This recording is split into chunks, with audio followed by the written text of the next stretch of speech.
Today is Tuesday, August 21st, and no, it's not this week, it's next week. I will be at a bridal shower. No.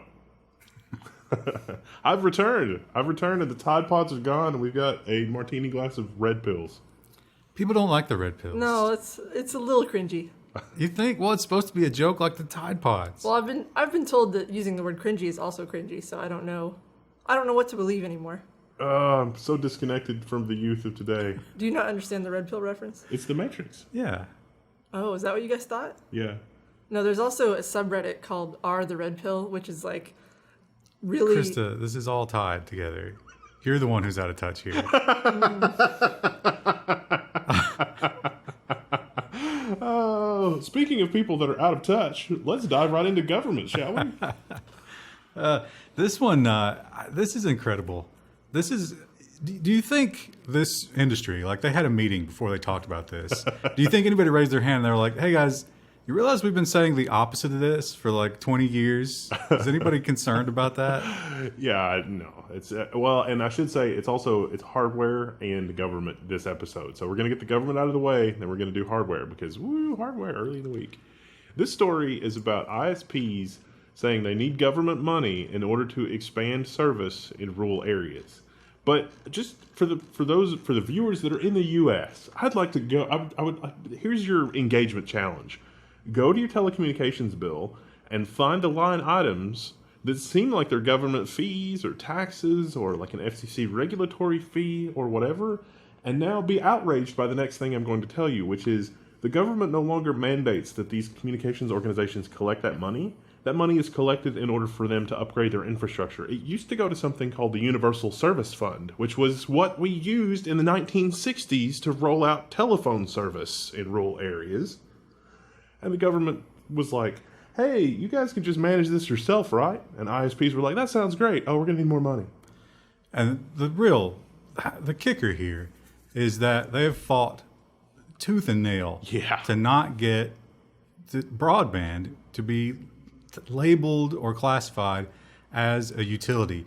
And they even go so far as to fight municipalities. We talked last week. They did fist fights. That whole Title II thing? They did they surveyed who hates their ISP the most. The winner, the number one most loved ISP, surprisingly was a municipality-run ISP. Like I don't know if it was even for profit, but with that in mind, this quote, and I'm not going to read it because we read things while we're doing this. It's actually terrible, but it's all they're arguing: electric power, roads, natural gas. They're comparing themselves to utilities and saying, "Hey, you should give us more money, but don't let the city or the government do this job. No, that won't do. Give us the money and we'll do it." I think the Ars Technica writer didn't really dig deep enough here to go all the way back to the 96 Telecommunications Act. It was ages ago. Yeah, because I don't think that it's necessarily the answer to turn it into government, whatever. But I do think that if you give people the entrepreneurial capability to do interesting stuff in this space, you can make a lot of money selling network access. I promise. It is a just crazy profitable business. Well, that's what last week we did that story, and so there is that rule that a smaller company can resell your bandwidth on your infrastructure at a government set rate. Except there's like a bunch of that was set up to be actually awesome in the 96 Telecommunications Act, but almost none of it has teeth anymore. Well, but it does still exist, but now they're trying to get that completely removed. Yeah. They don't want that anymore. Yeah. So that's the one side of their mouth is saying that. The other side of their mouth is saying we're a utility. They look ridiculous when they try to talk. If you can imagine all of these rules as like a big game of Jenga, the rule that you're talking about is literally the last peg. Like when you pull that out, if the Jenga tower is going to remain, it's just going to be floating in midair. Yeah. So how about we knock the whole tower down and start letting people compete? That might be something nice, huh? Is that a lead-in for like knocking the tower down? Is that a euphemism for something as a lead-in for our next story? Because this one also had me blind with rage. Well, that's sort of like you're invoking kind of a 9/11 type of thing there. I'm not sure how that applies. But yeah, everybody hates a Jeep pie. And how long has it been since we've had a week there wasn't an Ajit pie story? It's been a while. Well, look at his smug face in this story. He is a staple of the Level 1 news. Scroll down there and Well, look at it. let's read the headline first before we scroll down.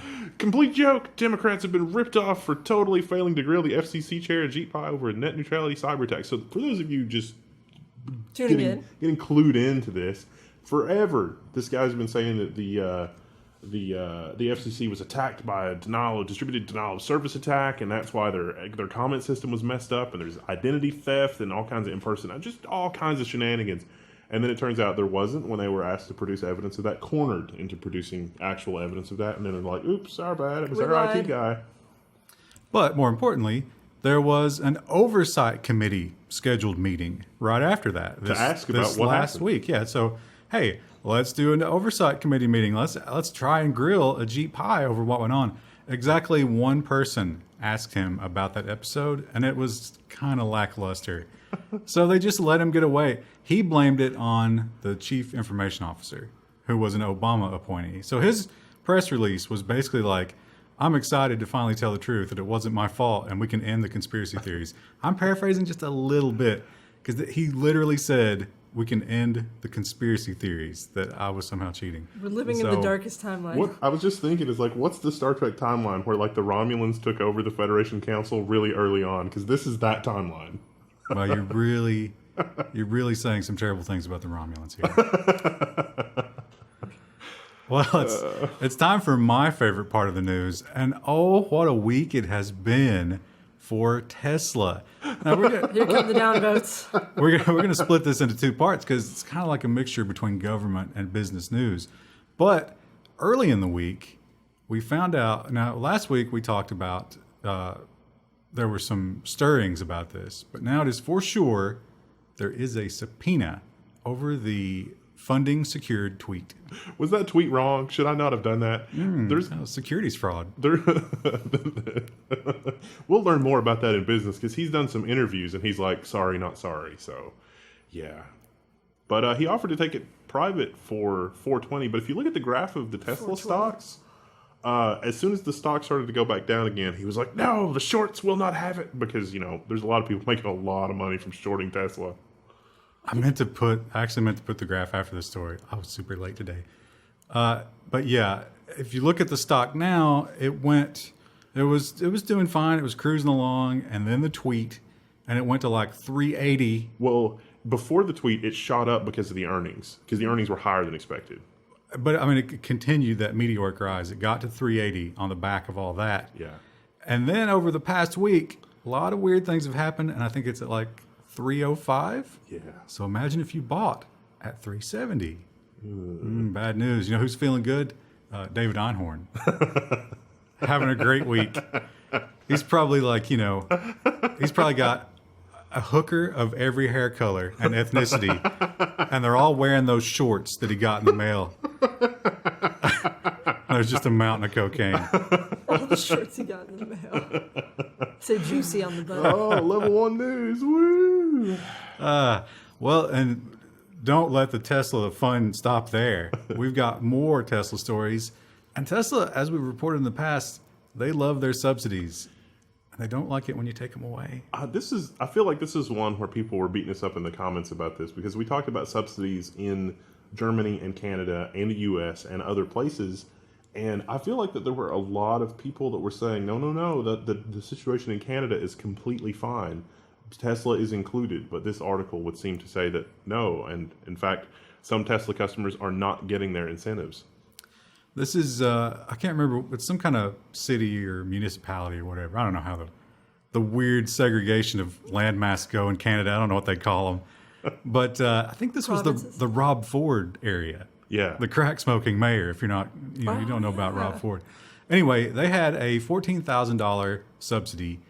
They changed the rule. Now, it is a little weird how they did it. You got to give a little bit of leeway to Tesla here, because they changed the rule to be $14,000 for every electric vehicle that matched these certain criteria to $14,000 for every electric vehicle sold on a car lot where Teslas are not sold. Interesting. So was that Big Oil that did that? Yeah. Would be if anybody has any stories about, like, where's the investigative journalism? I need the investigative journalism where the journalist cracks open this, egg. controversy by big oil type egg. But we'll cover it if there's a story about it. So let us know. So Tesla, what they're saying, they're suing, and the lawsuit, they're saying that they're being discriminated against. Although, is there anything in the rule set of government subsidies that says that they can't discriminate against whoever they want? As long as it's not a protected class, I'd imagine. EV drivers, are they the next protected class? They're usually pretty well-to-do people, actually. Because they're expensive cars, so. Yeah. I don't know. I'm sure we'll hear more about that, and we will gladly report it to you. Got a lot of news about encryption and governments behaving badly this week as well. And our tour of governments behaving badly starts in Australia, which is often the world's technological experiment place. And then this experiment is like the Nazi camp level of experimentation.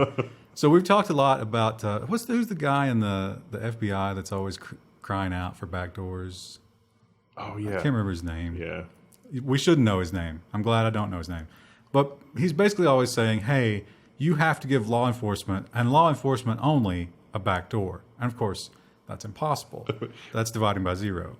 Demonstrates his lack of understanding of technology. Well, it seems that all of Australia also completely lacks that understanding, because that's exactly what they're demanding. They're not demanding a backdoor. They're demanding a side gate. Yeah, literally they refer to it as a side gate. That's the most Australian thing I've ever heard. So yeah, this is a proposed law that goes into debate on the 13th. So it's being debated until December, and then in the spring session they will vote on it. So if you're Australian, maybe you want to weigh in on that. I don't understand how we get into a situation where these kinds of things are necessary. It's just not necessary to have this level of access in order to do good old-fashioned police work. Well, even if you could have it, even if you could have this and you could guarantee that only the government had access to it, there might be a problem with the government somehow, just accidentally losing that information and it getting into the wrong hands. Oh, the open S3 buckets of the world. Now, this is actually talking about Trello, the Trello project management software. What better place to plan espionage than Trello? Well, it turns out they accidentally had those plans exposed to the public internet. They accidentally the whole thing. Literally the whole thing. The whole thing. Every plan. The researcher who managed to hack this Trello, how did he do it? Did he use advanced malware and, it's like that movie level hacking where you've got the GUI on the screen and it shows a percentage bar and all that? It's two people typing on one keyboard. Exactly. No, he Googled it. He found it on Google. Because it was public already. Because they weren't using the pay-for plan for Trello. Good job. This had a lot of different, it had some code. It had a lot of different cloud account passwords and stuff like that. It had like guidelines and overall meta planning for all the various things. I think it had comments where people were getting sassy with each other. Probably, yeah. Trello is actually a really good planning software. I mean, it's getting kind of sort of popular. I mean, I wouldn't be surprised if Atlassian or one of those companies buys them. And ruins it. Wendell knows about some catty comments on project management because he got to experience that on Friday. Oh, that was so funny. That was the kind of comment where, because we all get emailed at the same time, and we all saw it, and without even consulting with him, it was just like, ooh. What are you gonna do? Are you gonna take that? I don't even care. Did you respond? I just want everybody to be happy. That's all I want. Well, you know who else said ooh last week? Venezuelans. And for a terrible reason. Their currency got slaughtered. Yeah. This is apparently tied to cryptocurrency now and the price of oil somehow. So we've talked about that cryptocurrency. That was supposed to roll out really early in the year, wasn't it? Yeah. They never did manage to, until now, at least they're claiming to now. But they had that, they had the official exchange rate and then they had the black market rate. And the official exchange rate was a joke. So basically what he did is he accepted the black market rate, cut all the zeros off of the currency, and made a new currency that is now tied to the cryptocurrency, which may or may not exist, which is tied to oil, which they can't afford to get out of the ground because they're broke. And if you're an American, you're not allowed to do business with Venezuela. That's actually bad. But I can't remember the numbers here. It is an exchange rate of 6,670,079 of these new things to the U.S. dollar. Wow. So $1 is worth 6.6 million, nearly 6.7 million of the new Venezuelan currency. I saw this. The situation in Venezuela it's really bad, and I saw it put another way is that the average Venezuelan has lost like 40 pounds over the last 2 years. Oh, it's crazy. They're eating the flamingos. Yeah. He has also set a minimum wage, and that minimum wage converted to the dollar is $30 a month. Wow. Ooh. The government is going to subsidize it for 3 months or 6 months, but then after that, nobody knows what's going to happen. And all the grocery stores and gas stations just didn't open because they're like, everything we've got is worth more than you're going to give us for it, so why would we sell it to you? It's madness. Oh, terrible. Speaking of madness, the NSA has done terrible things to other people's networks. Speaking of who Maduro is going to blame for this, The NSA cracked open encrypted networks of Russian airlines, Al Jazeera, and other high potential targets. Which, is that really surprising to anybody? it is not. It's not new news. This happened in like 2006, I think. But It's been a while. we are now finding Over out 10 years ago. through various documents that are becoming unredacted and such.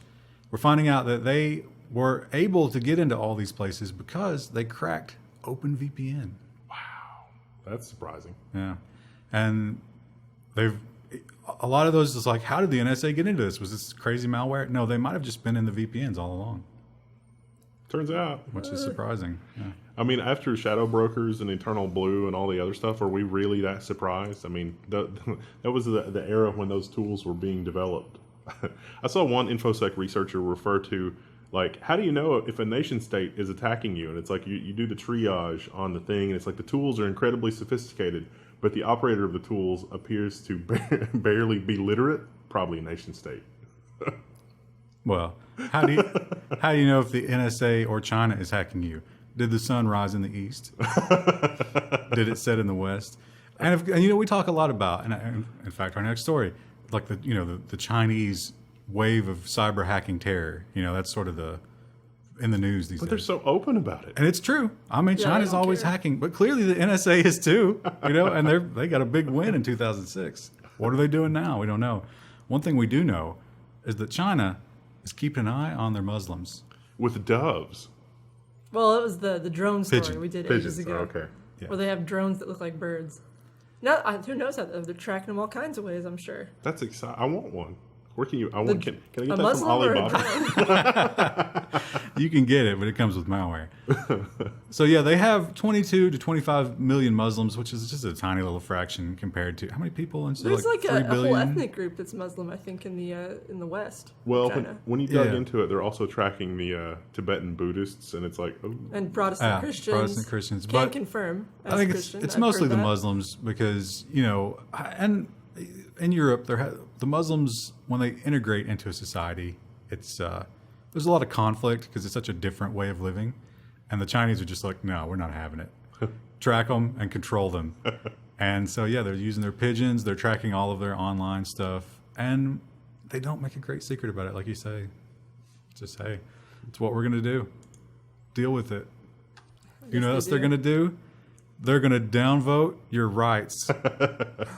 But there's not really much to this Quartz article. It just says users in China found Reddit to be blocked over the weekend, and That's it. Access The headline is the story. yeah, access is slowly returning, but no one really knows why. There's not really any details. You know what I bet it was? I bet it was the release of that Winnie the Pooh movie. Oh, Christopher Robin. Yeah, I heard that movie was really good. because he hates Winnie the Pooh. Oh my gosh, what if it was? Oh, I like that. That's my favorite conspiracy theory so far. I forgot that he hates Winnie the Pooh. That's hilarious. Yeah, Was that apparently- banned in China? Yeah. Oh my gosh. Any that's kind hilarious. of reference to Winnie the Pooh is not cool in China. So you could, even Christopher Robin. they Well, didn't I let mean, that? that's by proxy. But he's so lovable. He does look like him a little bit. I don't see it, but This it's Winnie the Pooh. He's Before so you get that smug sense of that'll never happen stateside. Yeah. well, we've talked about this story several times before, and I actually thought maybe we should cut this story. But this story, the interesting thing about it So this is the story about there was a rash of robberies, and It they was just 9, I think. they 9 got robberies. everybody's location data from the cell towers. They got a warrant, and Google actually wouldn't play ball with some of that stuff. I saw a couple sources for this. This source, the specific wording, makes me think that Google did give them some data, but not as much data as they actually asked for. Because there was an amended warrant. They wanted basically Google's entire marketing profile. Yeah. Which is everything about you. Names, addresses, your location history, a bunch of other stuff. Your favorite shops. But the criteria was not you were at all 9 locations. It was that you were at 2 of the 9 locations. Right. Which obviously would be insane overreach. So many false positives. But here's the crazy thing. Here's the big thing to take away from this Forbes article. They caught the guy, and he took a plea, so he admitted guilt. The FBI didn't stop demanding that data. They wanted the data 5 months after the case had been solved, and they had gotten a conviction. Woo! Which, how do you explain that? It's almost as if they want it for other reasons. If you work for Google, this might be your your poster child for maybe we shouldn't collect that data in the first place. Oh, you're not going to stop them from doing that. You're not going to stop people from wanting to work at Google either. That's That's really true. good on your resume. Can you hash it somehow? Like, could you take somebody's location data and hash it one way so that you can't produce the location history, but you could, inquire if they were at a particular location? But how do you sell that?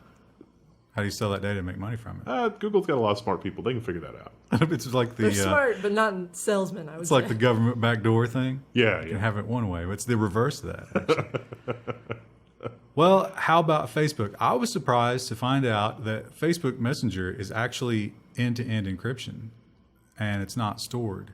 It's not, stored unencrypted. So they don't actually ever have if you use Facebook Messenger, it's like WhatsApp. They can't see it at all. And the U.S. government, not a fan of that. Yeah. I took away 2 things from this. One, they need some kind of ability to intercept. This happened with Skype years ago. So Skype used to have end-to-end encryption. And then when Microsoft bought it, one of the big things on the to-do list for Skype was making it so that they could do exactly this kind of wiretapping. But the second thing is the real-time aspect of this. It's not about getting a warrant for past conversations. It's as much about having real-time access without really any oversight from Facebook to these kinds of conversations, just like you do with the telephone system. I mean, if you believe that you've got to go through some rigmarole to get a phone tap, you're wrong.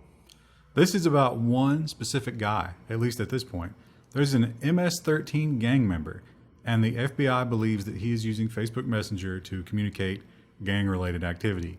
So they want Facebook to set up a system such that only this guy gets snooped on. So they're like, oh, you can have your end-to-end encryption for everybody else, but not this guy. We demand that you give us this guy's communications. Remind me again how Ben Franklin communicated with the French. So yeah, Facebook is fighting back, but you got to wonder how long. How much pressure can they take from the government?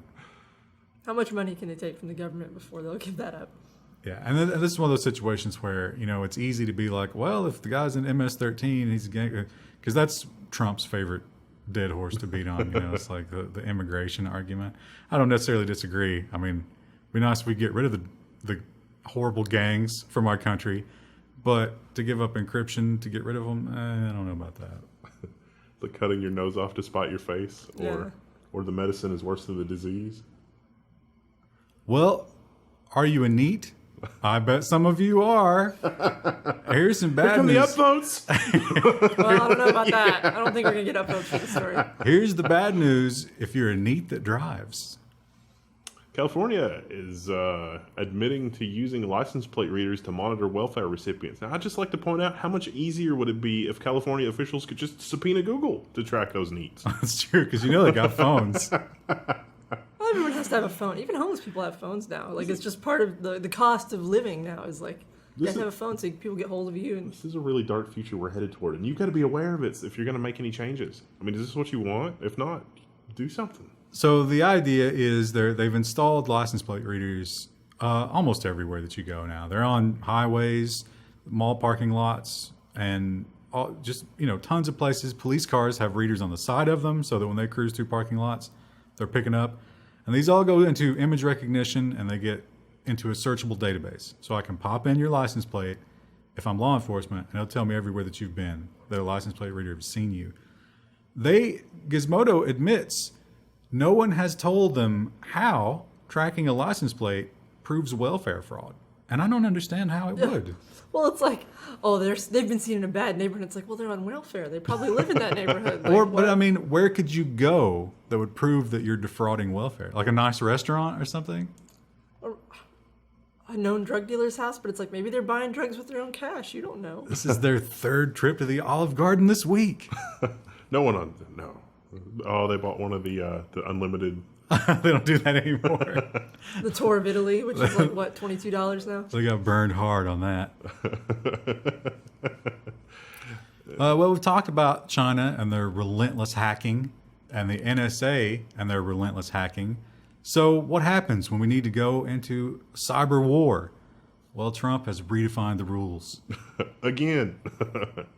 I don't know. It's like you hack us, we hack back. I don't know. It just seems very juvenile. Well, what's going on here is, so Obama set up some guidelines about when we go to cyber war. I don't know exactly what the rules of engagement were, but Trump is relaxing them. And the way he's doing that, he's saying that the military and the alphabet agencies should decide when we cyber attack.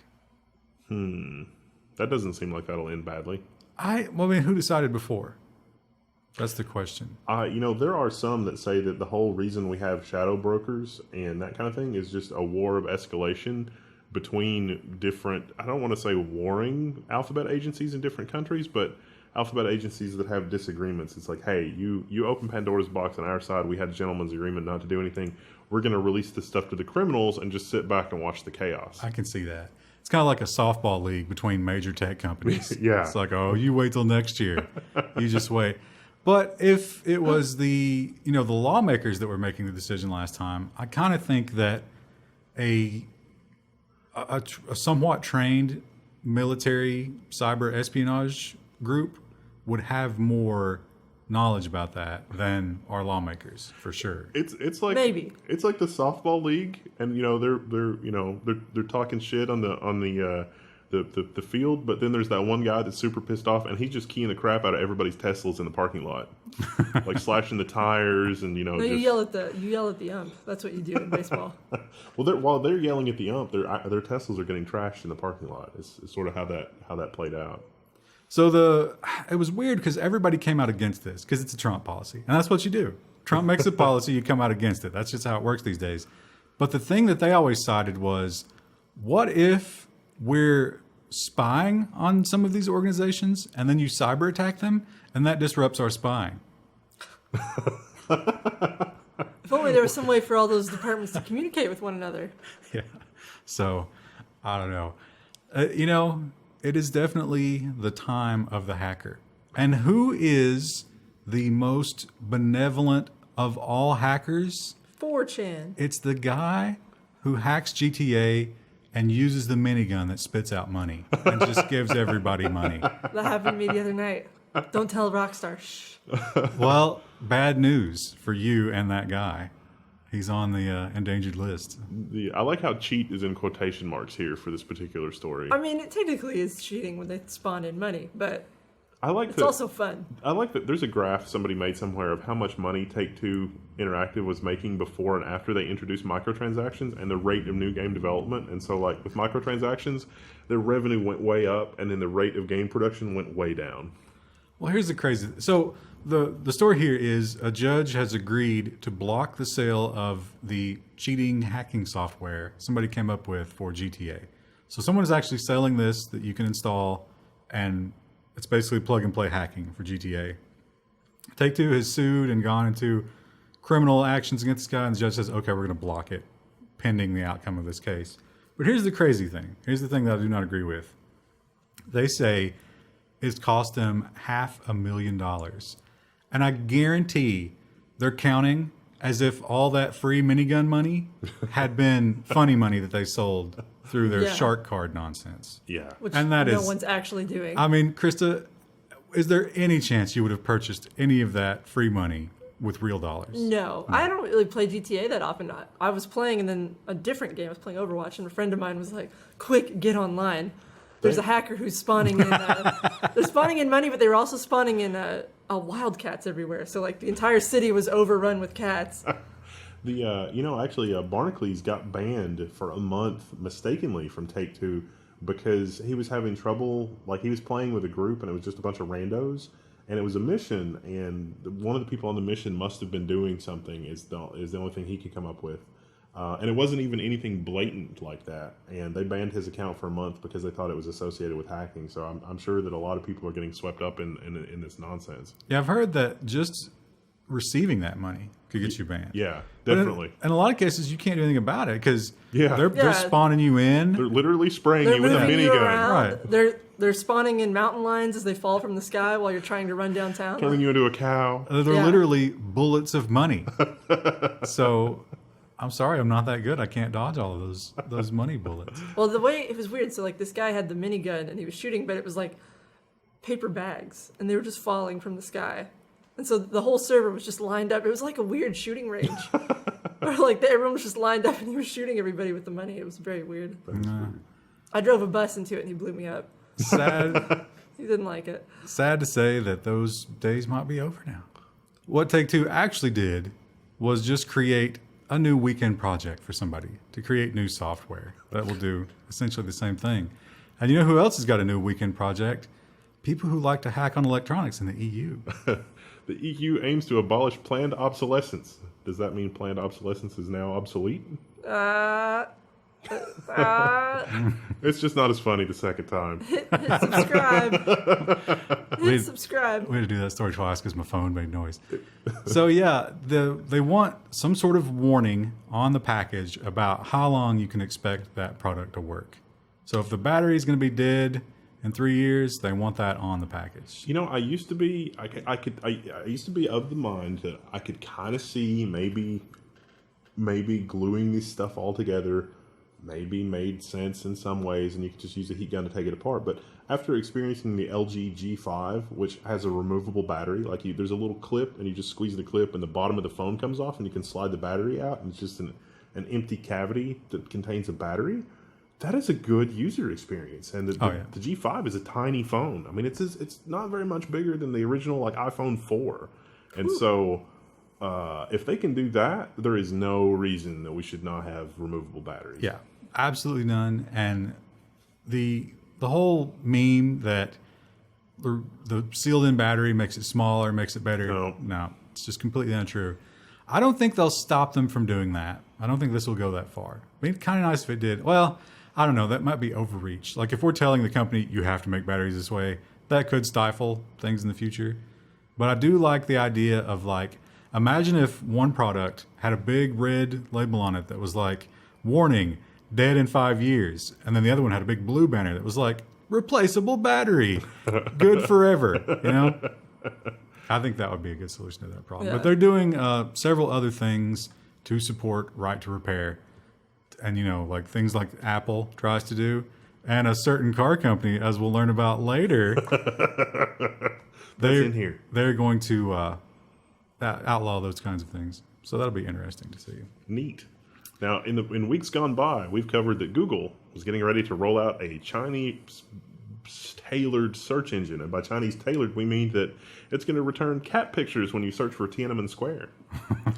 And no Winnie the Pooh. Not at all. Maybe they'll still have like images from the TV show and like the No. stuff, but it's just Winnie the Pooh has been photoshopped out. I don't think so. No. So Wait, even Tigger gets caught up in this madness? Yeah. It's Listen. collateral damage. It's fine. That's the friend That's of the the price enemy. we pay. Right. Even poor Eeyore. And everybody knows. He was already depressed. He was already a communist. So Google, I think they've got a big problem here. Because what was the drone thing? Remember the drone thing? They were going to do AI vision for drones. And the employees were like, no, we can't have it, SJW. So Google has front-loaded its hiring practices to cater to this new wave of, I don't know what you call these people, trash. And now every time they want to do some kind of big money-making scheme that's kind of evil, The employees get all in an uproar and stop it. Yeah. So Ars Technica's got this great article about an employee revolt talking about that Chinese search engine. So, yeah. Yeah, they believe that the Chinese regime is oppressive, and they're not wrong. Let's be fair. But they don't want Google to do any business with them because, it's evil. It's not right, even though it's insanely profitable. I think that the Google campus definitely needs more Ryans running around on it, because I think that some of my hopeless idealism has sort of been tempered by if it's that way, why don't you look at this? And it's like, oh yeah, it turns out the grass is not actually greener on the other side. And in fact, this patch here is dying of like root rot or something. And that's on my side. And I really need to work on stuff at home versus trying to fix things abroad by not catering to search engine whatevers. Yeah, California's got some problems. I mean, half of it's on fire right now, unfortunately. Well, back to Facebook. I think we've entered into the hardware version. Yes. Have we? We've entered into the hardware section. We should change the background color or something. No, let's not do that. So Facebook's been making a lot of extreme policies. They're trying to keep their little ecosystem clean from all the evil. And the latest victim, the Cody boxes. Facebook's just throwing up their hands. They're like, we don't know if you're preloading it with pirated software or if it's legit. We're just going to ban everything. Literally everybody trying to sell Cody boxes, which are, of course, totally legal. And if you don't know about these stories, we've done a lot of these stories. What happens is Cody is a software that has a lot of plugins and add-ons, just like your browser, that can do terrible things. But it's sort of like Google Chrome doesn't pirate software, but you can sure as hell get some Google Chrome add-ons to help you pirate software. Cody's the same way, but Facebook's just saying like, nah, it's all gone. How long before Facebook bans ads for personal computers? That's true. The ultimate piracy tool. Now. They have a whole marketplace where you can look at people's old junk. I've never seen a Cody box on there, and now I never will. Yeah, well, or if you do, report it immediately. Oh, you can actually report stuff too. There's like a big report button. Oh, yeah, Click yeah. on a submission. And then a team of blue hairs will descend upon. It's like, this person's couch said it was from a smoke-free home, but it clearly smelled like smoke. That's a Pearl Clutch level 7. Facebook team deploys immediately to assassinate that person. Well, last week we talked about the new Threadripper. I was surprised we didn't get more comments about those. Although, most of the comments were just about us being drunk, so I think they might have been drowned out. It was a weird show. But this week we have some more details about these. Yeah, Ian Koutras at Anatech did the most amazing set of benchmarks on Threadripper, the 32-core, compared it with Epic and also the 2950 16-core review. You should definitely check that out. A lot of interesting stuff. 32 cores, turns out there are some performance regressions depending on what you're running, because not all those cores can directly access memory. But and it also looks like Linux runs a little better than Windows, though I think that's probably down to binary differences between. It's not just Windows. I think that Windows is, I don't know. Maybe I'll get to take a look at it. Maybe not. We'll see. Well, not to be outdone, or maybe they are to be outdone, but they have to try to put something out anyway, is Intel. And after the sad announcement that their new process, their 10 nanometer... 10 nanometers delayed to 2020? Well, 2019 Q4, thank you. Not quite 2020. We get out of here with that fake news. But they are going to give us something in October, and it's going to be their new non-hyper-threaded thing. And then the i9 is still going to have 16 cores. Doesn't seem that exciting. I think probably... You don't sound excited. 8 cores, 16 threads. Oh, that's right. But the i7 will be 8 threads. Yeah. So they're sort of... I think what they're trying to do is they're like, you know what we've got? The one thing that we've got that single-threaded performance. Yeah. So let's just hang not only our hats, but our jackets and our belt and our pants and our everything. We're hanging everything on that same hook. Do they take the belt off the pants and then hang it up? No, they're just... It's like this weird... It's like Mr. Magoo on They it. take the belt off. They tie it into a noose shape. I mean, from a business point of view, I'm saying. Oh, yeah, of course. There's a lot of rumors about this processor, so we're probably not going to report on all the rumors, but I do have to think that this most recent spate of rumors, the timing is sort of weird with the whole, AMD Threadripper, whatever. But one of the interesting rumors from this is that they're actually going to solder the integrated heat spreader, because I mean, the 6 core already puts out an insane amount of heat. So you can imagine 2 more cores is just going to be, it's not good. Well, the pessimist might say that October launch is going to be a bit of a flop. But you know what's a lot of a flop? NVIDIA's new Turing cards. Woo! This is the Quadro RTX 16 teraflops real-time ray tracing. So ray tracing is a different way of rendering things, and that's a whole other conversation that we can't really get into here. But well, we had a story about this. It's been a while back, but they believe that the future of gaming is literally simulating light. I mean, that's the simplest way to put it. Yeah. Ray tracing is simulating light to create graphics, and it's incredible. Yeah, it's like super realistic. All the problems that you have with like shadows and polygon culling and all that just goes away with ray tracing. But ray tracing is insanely computationally intensive. And this week is Gamescom, so expect a lot more news that we'll cover next week from the Gamescom stuff with NVIDIA, because NVIDIA invited a lot of the tech press to go to this, Gamescom week-long orgy of game development, whatever. And I'm sure that there's going to be, if there's a gaming part to be had out of that, it's going to be announced there. Those cards are not cheap. They're very expensive. It was $3,600 and $10,000. It's like $369. Let's just round up to 10 That's nothing. Because NVIDIA. But I wonder, like, once Very affordable.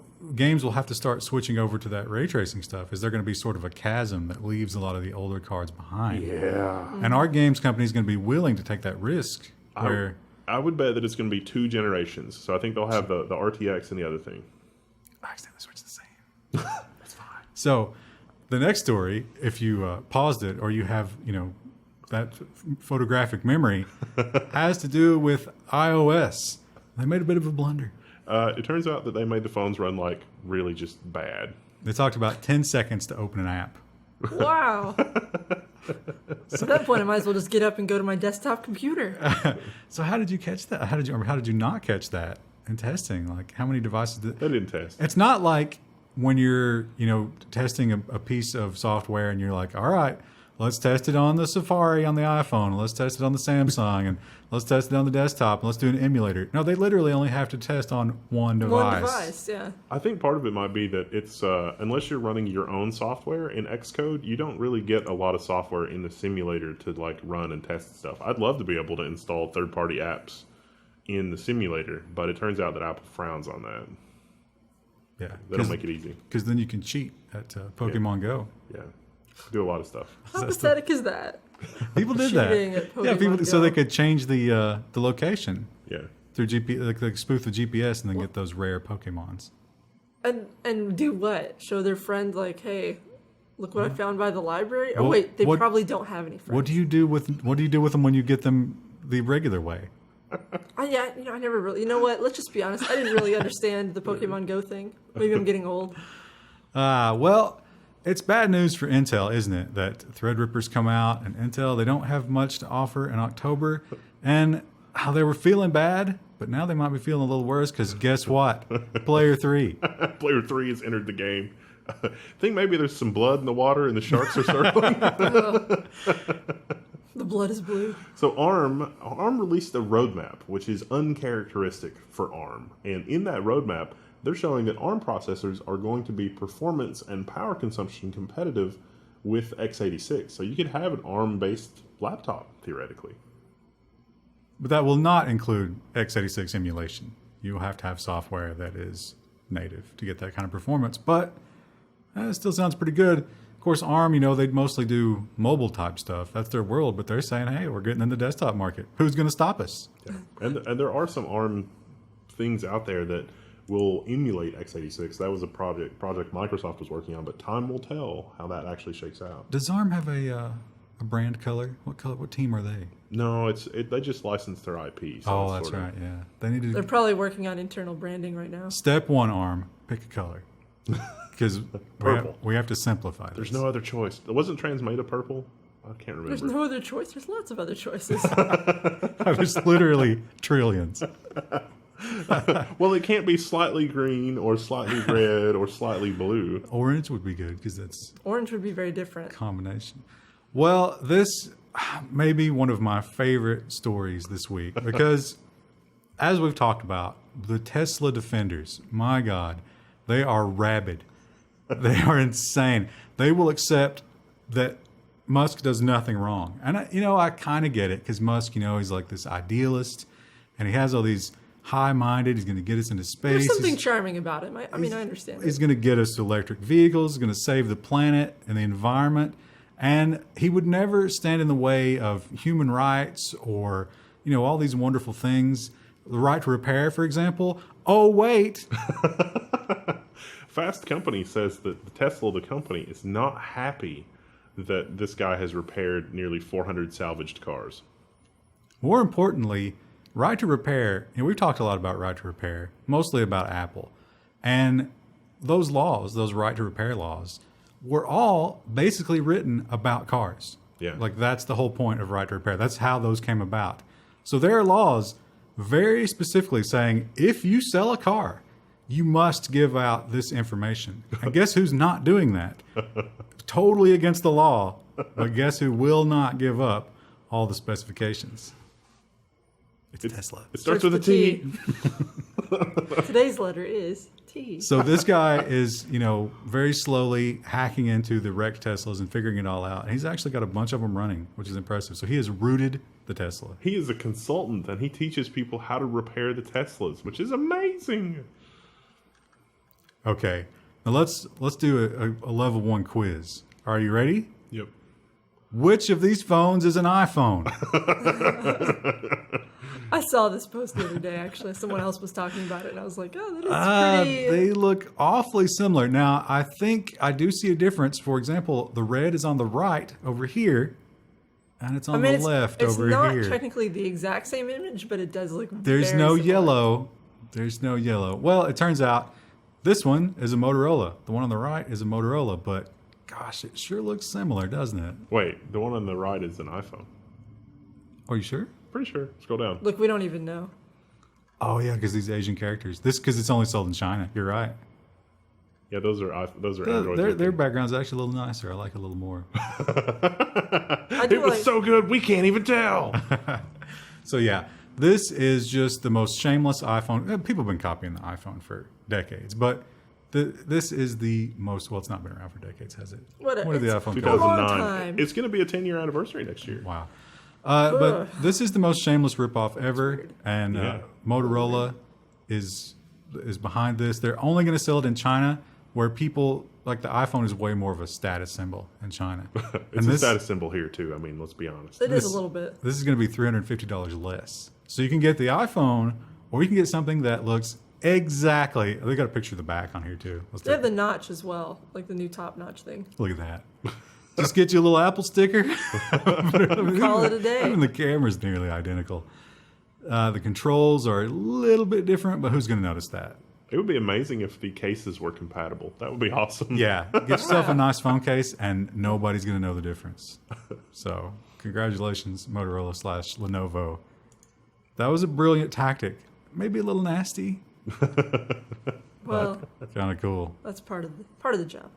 I'm genuinely excited for our next story because I've had, as someone who has had to support people who use Android devices and have hearing aids, it is garbage on Android. But on iPhones, it works great. This is a cool story. So if you have hearing aids, they can integrate with your phone. Now here's my question about this, just as an aside. I imagine hearing aids, because they're quite expensive, right? Yeah. Mm-hmm. The speakers in those things have to be really amazing, right? Mm-hmm. So would you get really, really good music reproduction from a hearing aid? No, because your hearing is so damaged that it's weird. It's messed up because your hearing's damaged. So the hearing aids give you we'll do frequency shift from the frequencies that you can't hear to other frequencies you can hear. So I see. It's not like a volume problem. It's just, well, I mean, it might be. It depends on your particular whatever. But another interesting aside, in the U.S., the best place to get hearing aids is Costco. Is it? Yeah. Why? They have bargain. Hearing aids are fairly sophisticated technological devices at this point, And people, like the doctors that give you the prescription and stuff like that, they don't have time to deal with the intricacies, the technical intricacies of programming your hearing aids correctly and blah, blah, blah, because, it's all useful for your whatever your particular kind of hearing loss is. And so Costco sells those hearing aids, but their people are trained by the manufacturer. And so you will have a better experience buying your hearing aids from Costco than you will from like your doctor's office or whatever. I mean, you should still go see your doctor for hearing aid problems. But I'd like to inject that's empirical evidence. Level 1 does not give medical advice. Womp womp. Somebody in the comments that has done this, let me know, because that would be that might be an interesting level 1 video. It's like level 1 geriatric edition. None of us have hearing aid issues though. We'd have to like find a model. Yeah. Oh, that we could find people, no problem. Yeah. Well, if you bought Tesla at 380, you're feeling bad. But also, you might not have thought about this. What if you just bought an SSD? Yeah. The tech spot says analysts say that we're headed for a flash memory price crash. Mostly because they've got quad level cells now. So more data in less silicon. Probably some reduced reliability there, number of writes and that sort of thing. But Intel is straight up selling one of the first devices that use quad level cells, 1 terabyte for less than $200 US. So yeah, if you're looking at, well, actually, you know what? That goes hand in hand. Let's go ahead and introduce our next story, which is the cryptocurrency miners are tapping straight out. We're done here. I think it's going to be probably an amazing. I don't know if it'll happen by Christmas, but maybe if you can hold out till 2019, a fine year for building a new computer.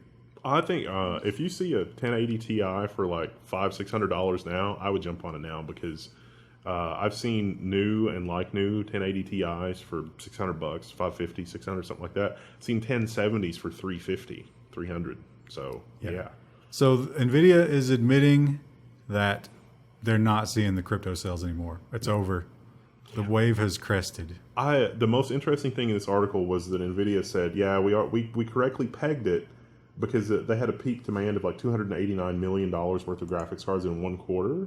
And they're like, well, we think in this 1 quarter we're going to have $100 million of graphics card sales thanks to the cryptocurrency markets. It was like 6 or 7 million, not 100 million. So like they were going like from 300 million to 100 million. It was like 300 million to 7. Ouch. Yeah. I think we got an article coming up in the business section. It was a tough week for cryptocurrencies. Yeah. Not just in Venezuela. Yeah. But everywhere. Cryptocurrencies took a bit of a hit this week. And I think it's gone on long enough. It's been enough of a slump that people are just like, I'm giving up. I'm getting out of the business. I'm not buying anymore. The business. Yeah. The mining. But I'm hanging up my miner's hat. Going back into the sun. Good God, we've rambled on for an hour. Well, we really got one more story. One been a last long story. And I don't know. I think this is a lot. They're doing a lot of speculating here. There is no proof to this. R says that Valve seems to be working on tools to get Windows games running on Linux. Files hint at Steam Play compatibility. So I'm going to take this moment to plug the Level 1 content on the Linux channel. We've got our 2-part series. We did that collab with Linus. We've got a full guide on getting up and running with native gaming on Linux, and now also with Wine and Lutris, which might be what Valve is planning. But they admit, Yeah. you're going to suffer pretty significant losses of performance if you play on Linux. That's just the way it is. Yeah, it's not like I'm going to go for a hike. It's like I'm going to go climb Mount Everest. It's rewarding to climb Mount Everest, but it is treacherous. There's also a lot of dead people on Mount Everest. It's also covered in poop. I mean, But I mean, even if mileage may vary. you get to the peak, it's not going to be as good as if you climb that other mountain. Even though that other mountain has a lot more corpses and trash on it. The other mountain is like a resort. Like there's girls in bikinis It on costs the a way lot up. more. Yeah, but you have to tip everybody. Yeah. You have to tip your Sherpas every step on the other one. But yeah, you can. They're not wrong. You can use these tools to game on Linux. You can also cut vegetables with a credit card. possible, maybe not the best experience. Well, I'm having a good time over on the Linux channel. I'll see you there. Today is Tuesday. No, it's Wednesday, August 22nd, 2018. And I don't know days very well. What news we got today? I don't remember the categories. Oh, we've got some business news, we've got some robot news, and we've got some social media news. So that's 3, count them 3 categories. 3 hot categories. The business news, Hot I think, takes. I feel like some of the people in the comments are like, can you guys translate the tech business news into what stocks I should buy and sell? And it's like, no. Though we have some stock prices later, which will be pretty funny. Well, starting off, gotta start off with Tesla. Oh, I love it. That subpoena. We talked a love little it. bit about that yesterday. But Now, these we are the did- business aspects. Yeah, we of did that. talk about the subpoena. So the problem with Tesla, here's the issue. When Musk said funding secured, that is a very matter-of-fact statement. It means something very specific. You're not allowed to say that unless it's actually true. Or it might not have been true. Well, the tweet actually said thinking of taking Tesla private, funding secured. Funding So- secured is the important part, though. Yeah. Is it? I mean, yes, what? absolutely, Okay. because that means something in the market world. That means you have gotten a letter of credit or something like that, and someone has said, yes, we're going to do this. Now, I had been in talks with the Saudis, but they hadn't actually said yes. And the New York Times, all this turmoil started happening, and there was a lot of speculation. There's some stories that I did not include that were just craziness. There's the VIN number story. Some guy tweeted out a bunch of VIN numbers and claimed that if that's one of your VIN numbers, you have a punctured battery. Who knows if that's true? We'll be reporting on that as that develops. Yeah, I mean, I'm not going to say, I'm not going to give that a lot of credit because it's just one guy. And then there was a guy who said that the Gigafactory, they had discovered there was a drug smuggling operation in the Gigafactory. I'm not surprised by that. And this guy was a security worker, and he busted it. And he went to the board and Musk, and he was like, should we call the FBI? And they were like, no, I don't think we should. But again, that's one Drugs guy. in factories is just like cake and cheese. Yeah, that's one guy, and we can't confirm or deny. So that's, Elon Musk is literally Gus Fring. and he doesn't even need the money. That's the crazy part about it. He just loves the power. He gets the rush from it. But what we can confirm is straight from the horse's mouth. This New York Times article where a weeping Elon, how do you pronounce it? Elon, yeah. Elon? I Elon. pronounce it Elon. Yeah, I Is don't it- know if I is would it say Like No, Teflon. I don't know, but It's Elon. Krista corrected me last week. and Yeah, I- it's Elon. I I don't don't watch- Krista corrected you. I don't know. I don't watch TV, so I don't ever hear names pronounced. Yeah. I'm pretty sure it's Elon. I'll take it. I'll accept it. But anyway, Elon, in between weeping and crying about how terrible his life is, his billionaire lifestyle, he said he did not have funding secured when he made that tweet. Ooh. Oh. Bad news. That's probably bad.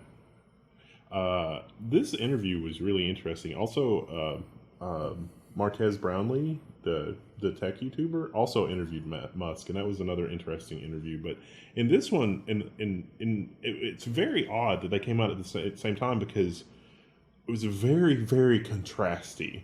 And this Musk is basically saying, look, I don't like being the dual role person, but there's nobody else that can do the job, so find me somebody that can do the job because I'm overworked. It seemed to be what he was saying, but at the same time also not willing to give up the reins unless he has a clone. Yeah, I don't really. The important part is he made that tweet from the car. He was tweeting and driving. Yeah, yeah, that's who we're talking Well, it's about here. autopilot, right? I mean, that makes I don't think legally that counts as being okay. And he made that tweet, and he said that he thought that was the best way to put it, but he hadn't actually secured the funding. The board didn't know anything about it. He admitted the board has come to him and been like, you have to stop tweeting, but he can't. He can't do it. it's a compulsion. There were some reports that he might have been on, he might have chosen the 420 because he was, smoking out a little bit. He denies that. He does admit, I think he was on Ambien, yeah. And driving? Well, tweeting? I think he had done Ambien like maybe the night before or something. The article says that the board doesn't like him taking Ambien because it makes him the opposite of sleep. But the point is, the stock is really suffering. The SEC is circling. That was securities fraud. I mean, there's no two ways about it. I suspect he will do some kind of plea or come up with an arrangement. He'll pay a lofty fine, but he'll pay it out of his own fortune. and everything will be okay, he should go to jail. No question about it. He should. Is it really that severe of a penalty? Oh yeah. He took the stock from like 350 to 380, and now it's down to 305. He cost a lot of people a lot of money, and he did that single-handedly. I mean, they had a really good earnings call, but that tweet really spiked it up. It was the tweet was also when it was falling as well. Like the stock was starting to come back down again, and so maybe he's like, "Oh, I'll show those short sellers." Now, if you're thinking to yourself, "That's all fine and well, but I need more Tesla drama. I need the Tesla drama to hit 11." I bet there's a subreddit for that. I don't. This might be the first time we've ever featured the website The Cut on the Level 1 News. Well, enter Azalea Banks. Have either of you ever heard of Azalea Banks? I No. think she's a quote unquote musician, like a pop singer. Yeah. I couldn't.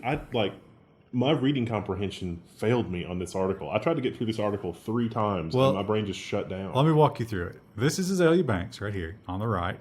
This is Musk's girlfriend, also a musician I've never heard of. This is Musk in the middle, in case you didn't know that. What kind of shirt is that? Is this like a reverse priest? His girlfriend likes it on him, okay? So apparently Azalea went to Musk's home, I made it this far, yeah. and she was supposed to record a musical track with his girlfriend, Grimes. But because Musk was in the turmoil of all this SEC investigation and all the hate and everything, Grimes was unable to work on that musical track because 24 hours a day she had to console Musk because he was so crushed. And if you read that New York Times article, he whines like a bitch. I mean, he is just like, woe is me the entire time. Well, Azalea Banks, unhappy about all these things, decides to drop some red pills, I suppose, at least as she sees it. She accuses him of not being on weed, not being on Ambien, but being on acid when he made the fateful tweet. Wow. She also accuses him of inviting her to the home under the guise of making music, but really because he wanted a threesome. We should have saved this one for the nonsense section. This is bizarre. She goes on, and it is, we should point out that Azalea Banks is apparently famous for getting in fights with people on social media and making these Well, outrageous so is claims. Elon Musk, to be fair. That's true. That is true. But yeah, she talks about how she was stranded there in the house for days and no one would talk to her. Now, Musk said he's never met her. And I imagine he does have a palatial mansion. But what are the odds that someone's living in your home that you've never met? Well, if he's crying all the time, maybe his vision was blurred. But we won't spend too much time on this. It's a great read, though. I highly recommend. Well, Wendell said it's not, but Ryan thinks it's great. Oh, it's fascinating. This is a woman deconstructing in front of you. I had an allergic reaction to the drama as I was reading it. So good. Well, when half the article is just Twitter posts, like, you know it's going to be Well, solid. here's the thing about it. It's not Twitter posts. She's been banned from Twitter. That's just Instagram pictures with the equivalent of Twitter text on them. Oh, Way to go, Instagram. wow, that's even better. Yeah. Oh, there is no bottom to this story. It's fantastic. That's part of why I struggled with it, because it was just like... It just keeps. Yeah. She devolves into like accusing him of white supremacy. What? And yeah. I think he probably does a lot of things. I don't know that white supremacy is something that's really on his table. There's no proof that Musk is a white supremacist. I'll give him that for sure. Well, but the Tesla stock is tanking, and you know what else is tanking? Cryptocurrency. Not a lot of cryptocurrency. All of them. Yeah. Sense of panic grips crypto investors. Yeah, Bitcoin's below 6,000. Why does Bloomberg have a picture of the Tesla board of directors on the Bitcoin article? Is that a mistake? Is that some sort of issue with the website? Has this tab been loaded so long that it got through the video? And Oh, yeah. It might have. Oh, that's interesting. But yeah, like we talked about in the last episode, this is not only affecting the crypto market, but NVIDIA's bottom line has been wounded. Substantially. Got a lot of video cards they can't sell, but their loss is your gain. Get a nice video card for way less than 6 months ago. Well, last week we talked about Alexa. And we love to talk about Alexa. But one thing that you might not have thought about when it comes to Alexa is actually pushing music sales among the oldsters. Because they love to talk to Alexa and be like, "Hey Alexa, play me this song." That's part of the reason my mom wanted one. Yeah, exactly. Months ago, she was like, Right. I went to a party with my friends, and they had an Alexa, and they just told it to play music. How cool was that? And I was like, Mom, do you really need that? And she's like, I kind of want one. Yeah. And then I'd talked her out of it. They love it. And for that reason, Amazon is finding a reason to get more into the music streaming game. See, I've had all these companies tell me that there's no money in music streaming and blah, blah, blah, but there's a lot of really huge companies that are fighting about music streaming, which makes me think it's not as unprofitable as they claim. Yeah. Well, they've got the Prime. Do you get Prime with Alexa? Mm. But the Prime music is think free. It doesn't have the kind of selection some of the others does. But, I mean, I'm sure if you're interested in older music, it's probably fine.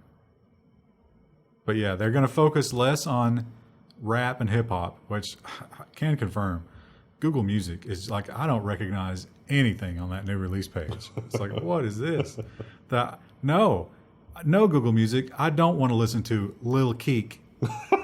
What is that? Lil Keek. Why would you recommend that to me? Because you like gangster rap, maybe? Well, yes. I like I want my rap music to be about dealing drugs and shooting cops the way it's supposed to be.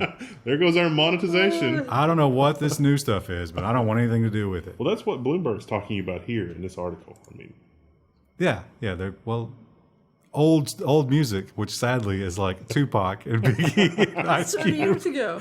I have to get an Alexa to hear NWA.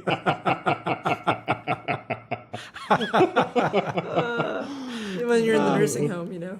you know what else brings joy to my heart is Amazon buying movie theaters. But look at this. Another Tesla. Like Bloomberg, every story revolves back to Maz. Jeez. We try not to focus on Tesla, but it's just the news stories are everywhere. The Bloomberg website is malfunctioning. So yeah, Landmark is apparently one of those upscale, like dinner in a movie type places. Oh, okay. Yeah, so Amazon wants to get them, and I didn't know this. I don't think we did a story about this, but Netflix did a thing where, or maybe it was Amazon Prime. Yeah, Amazon Prime. If you were Amazon Prime, you could watch that Jumanji movie a week early in theaters. Woohoo. Wow. So they're kind of going along with that, I guess, more, and they want to get more of a physical theater presence for their Amazon Prime movies, original series, and stuff like that. Was anyone really clamoring to see Jumanji early? I don't know. I don't even know. I remember the original Jumanji, and I don't see how you could top it. I don't understand how there would be a sequel to that. I wonder if with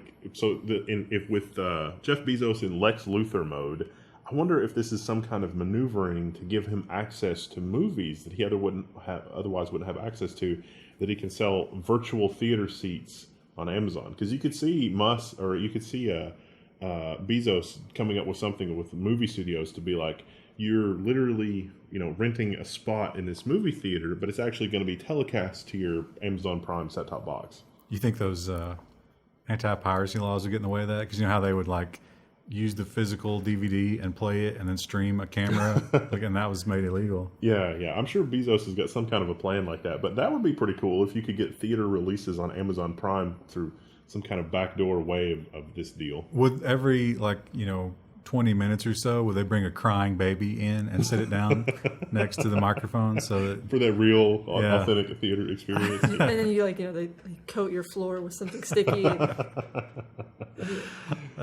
Well, I think he's looking to get into music. He's looking to get into movies because Bezos is a man who must conquer, right?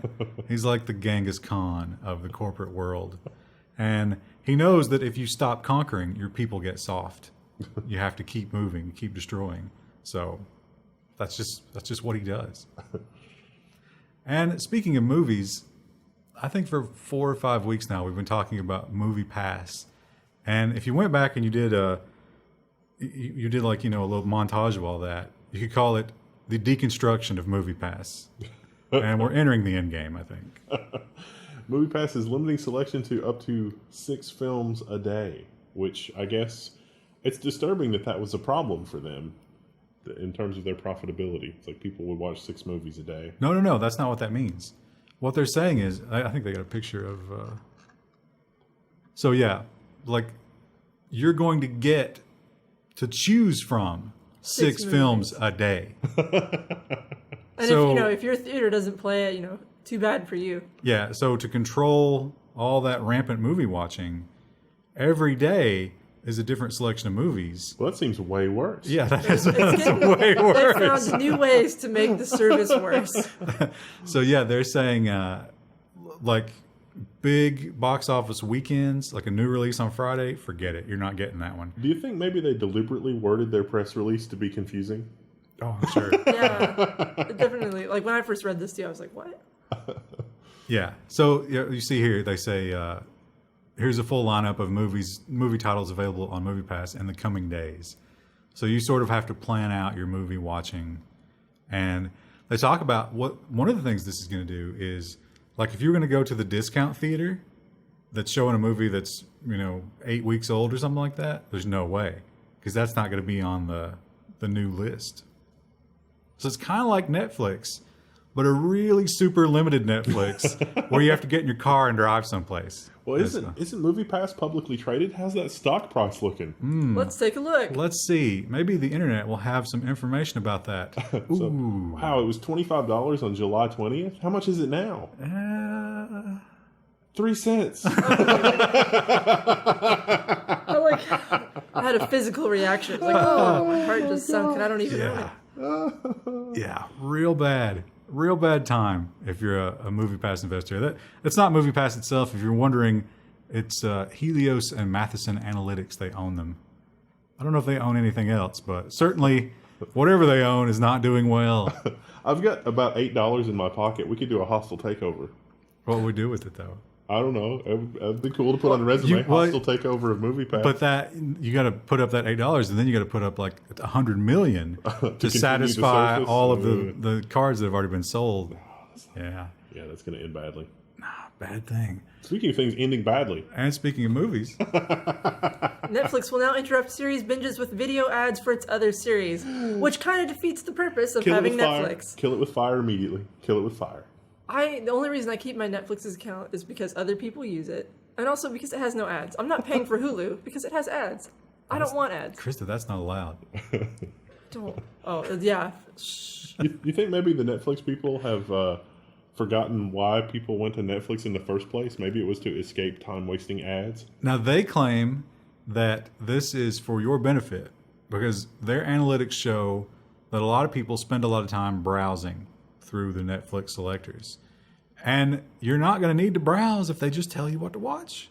Of course. So, hey, this is for you. It's not for them. You can disable it. So if you get these, definitely go to your profile and turn it off to send the appropriate message. And for the love of God, don't click on anything. Amazon does that, but Amazon essentially gives me that as a free service with Prime. Because I don't buy Prime for the movies, but I appreciate it. And if you want to throw some ads at me for your own crap, I don't like it, but hey, it's free. Netflix, right? Their only job is to deliver content for you ad-free. That's what true. I signed up for years ago. That's very true. Well, and the theme of companies not doing too well. I can't believe that they lost $1 billion in a quarter. Well, they lost something like $2 billion quarter before last. Yeah. I mean, they're hemorrhaging money. Investors have advised them to sell off their self-driving unit, which is mostly vaporware anyway. So, yeah, how is it possible that Uber had lost $1 billion? Oh, no. Did you close the tab? Oh, no. No, I just showed the desktop. Oh, what's going on? There's too many tabs. They didn't see any of that. Don't worry, it didn't happen. Yeah, so they brought in $2.8 billion in revenue, but lost $891 million ultimately. And they reported it was this period last year they lost $1.1 billion. So that's not as bad as last year, but still, it's just shockingly It seems bad. crazy because they have it like outside of the self-driving car thing. Like Uber is a well-known utility that a lot of people use. Yeah, well, they claim that they're doing the Bezos, like lose money till you make all the money is their strategy. Whether or not, they do have not only competition from Lyft. Isn't there another one? But all these self-driving car Uber. companies are going to start doing this as soon as they get their self-driving cars perfected. The problem with losing money until you make money is that all of the existing cab organizations would have to go under. Well, I think the problem is legislation, because cabs have unions, and unions vote, and they vote exactly how their unions tell them to vote. So you could hit a hurdle there that might stop things, but I think you're sort of fighting the future, because eventually it's going to be self-driving cabs. That's just how it's going to be. It's going to be Johnny Cab from Total Recall. Yeah. Well, here's a question. Here's a hypothetical level 1 quandary. When does a new item stop being new? The second it comes off the lot. That's for a car. But how about a shrink-wrapped video game? This is kind of a scummy game. So this guy, Bethesda, is at it again. They're an especially litigious company. They've blocked the resale of a secondhand game on Amazon because the guy listed it as new. But what happened was the guy bought the game, didn't open it, and was like, "Yeah, I'm never gonna play this. I'm just gonna sell it." And Bethesda was like, "No, you can't sell that as new. That's used." And it's like, "But I never It's opened literally it." not used. I guess could you do the like new category? Isn't there like new? Yeah, you like can, new, but used? a lot of people won't do that. And look, is it not still new? I mean, it is, but I mean, if you want to avoid Bethesda breathing down your neck, couldn't you just list it as like new and call it a day? Yeah, this is a crappy thing to do. It is a crappy thing to do. I think Bethesda's argument is not honest. The Bethesda argument is, well, we think that this is not in the customer's best interest because people could buy games and sell them as new, even though they're used, because they have a shrink wrap machine. And it's like, Bethesda, I don't think that your lawyers are wasting your time and money chasing down people that are re-shrink wrapping games. And this Polygon asked Bethesda, it's like, well, what's the recourse here, because you don't get the same warranty or whatever, people are selling these kind of things. And it's covered in Amazon. If you buy stuff from an Amazon marketplace and it's not as advertised, you return it and you get your money back. And that's a transaction between you and Amazon, not even the seller. And Amazon, more often than not, is on the side of the buyer, not the seller. Well, think about it like this. Their argument is, we don't know what that person did before they sold you the game.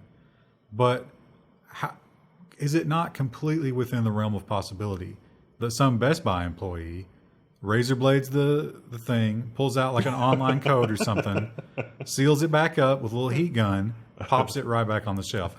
They said, we cannot be sure. Can you ever be sure? Yeah. There is no guarantee. Yeah, So, it seems like that there's an agenda here that is not in line with exactly what they're saying, and that is the type of dishonesty that I will not tolerate. We also know that there's a big history of game companies and console companies wanting to get rid of the idea of used games. Yeah. They don't like used games. So, No one will ever get tired of this game. Ever. yeah, and a game is something that traditionally you complete. Yeah. But Yeah, of narrative course game. now it's, software as a service. No, you just hang on. We're going to have so much DLC. We're going to sell that to you. Season pass, get the season pass and you'll never get tired of the game. You wanna buy some shark card money? You should buy some shark card money. Well, one game that you won't pay anything for, at least up front, is Fortnite. And it's taking over the universe.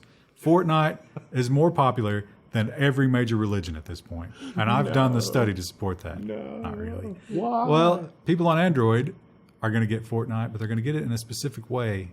And Google doesn't like it. Yeah, Google Play is showing a warning to anyone searching for Fortnite. Now, the story here we've already covered in the past.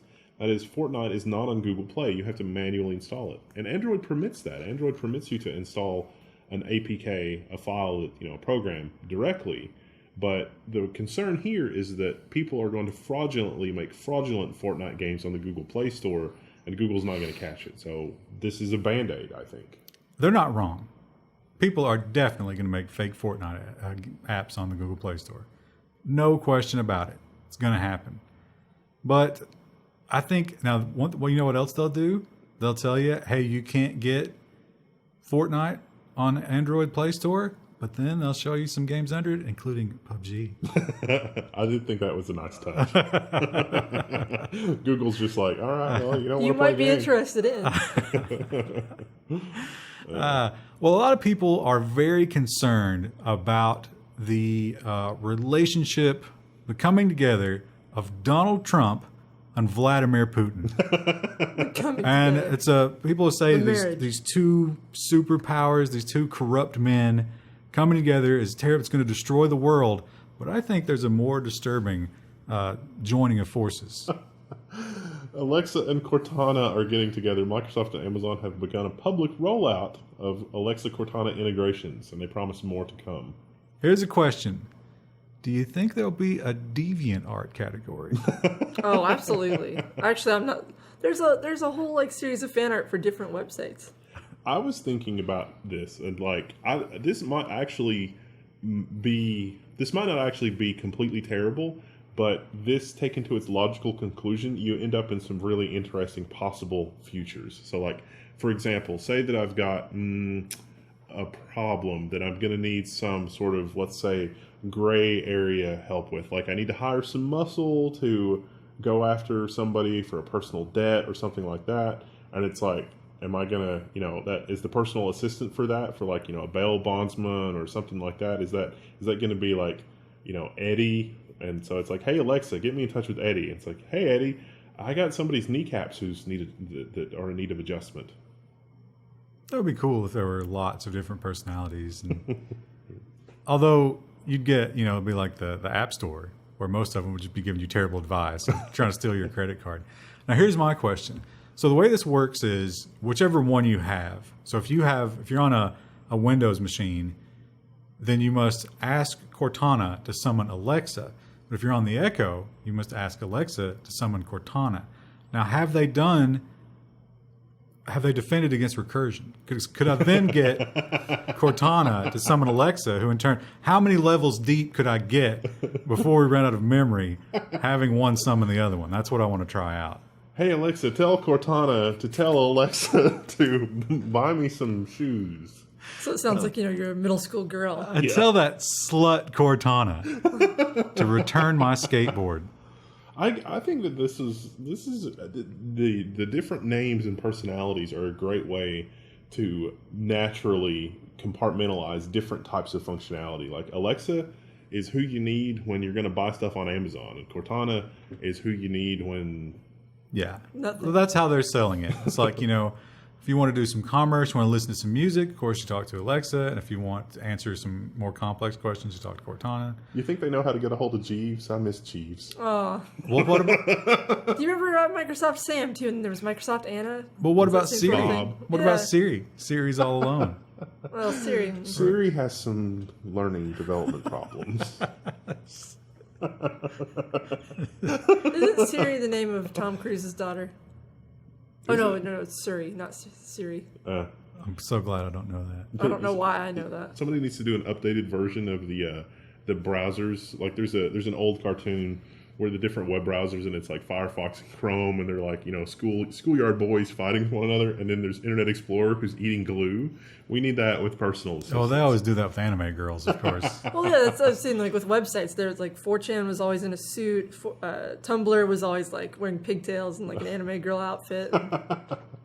There was like a whole list of different websites that were like that. Well, speaking of infectious diseases, the Swedes love to inject things into their bodies. Those things being RFID chips. And that is spreading over to the good old US of A. Well, this was, Kane has one of these for opening doors and whatever. I think he's got one in both hands. Yeah. Well, one of them didn't win. I think one of them malfunctioned, yeah. Yeah. And so that's a problem because it's like you got to take it out and put it back in, and it's a little bit annoying. Biohacking. That's what they call this. So these guys, three square market, I think they build vending machines actually, or something like that.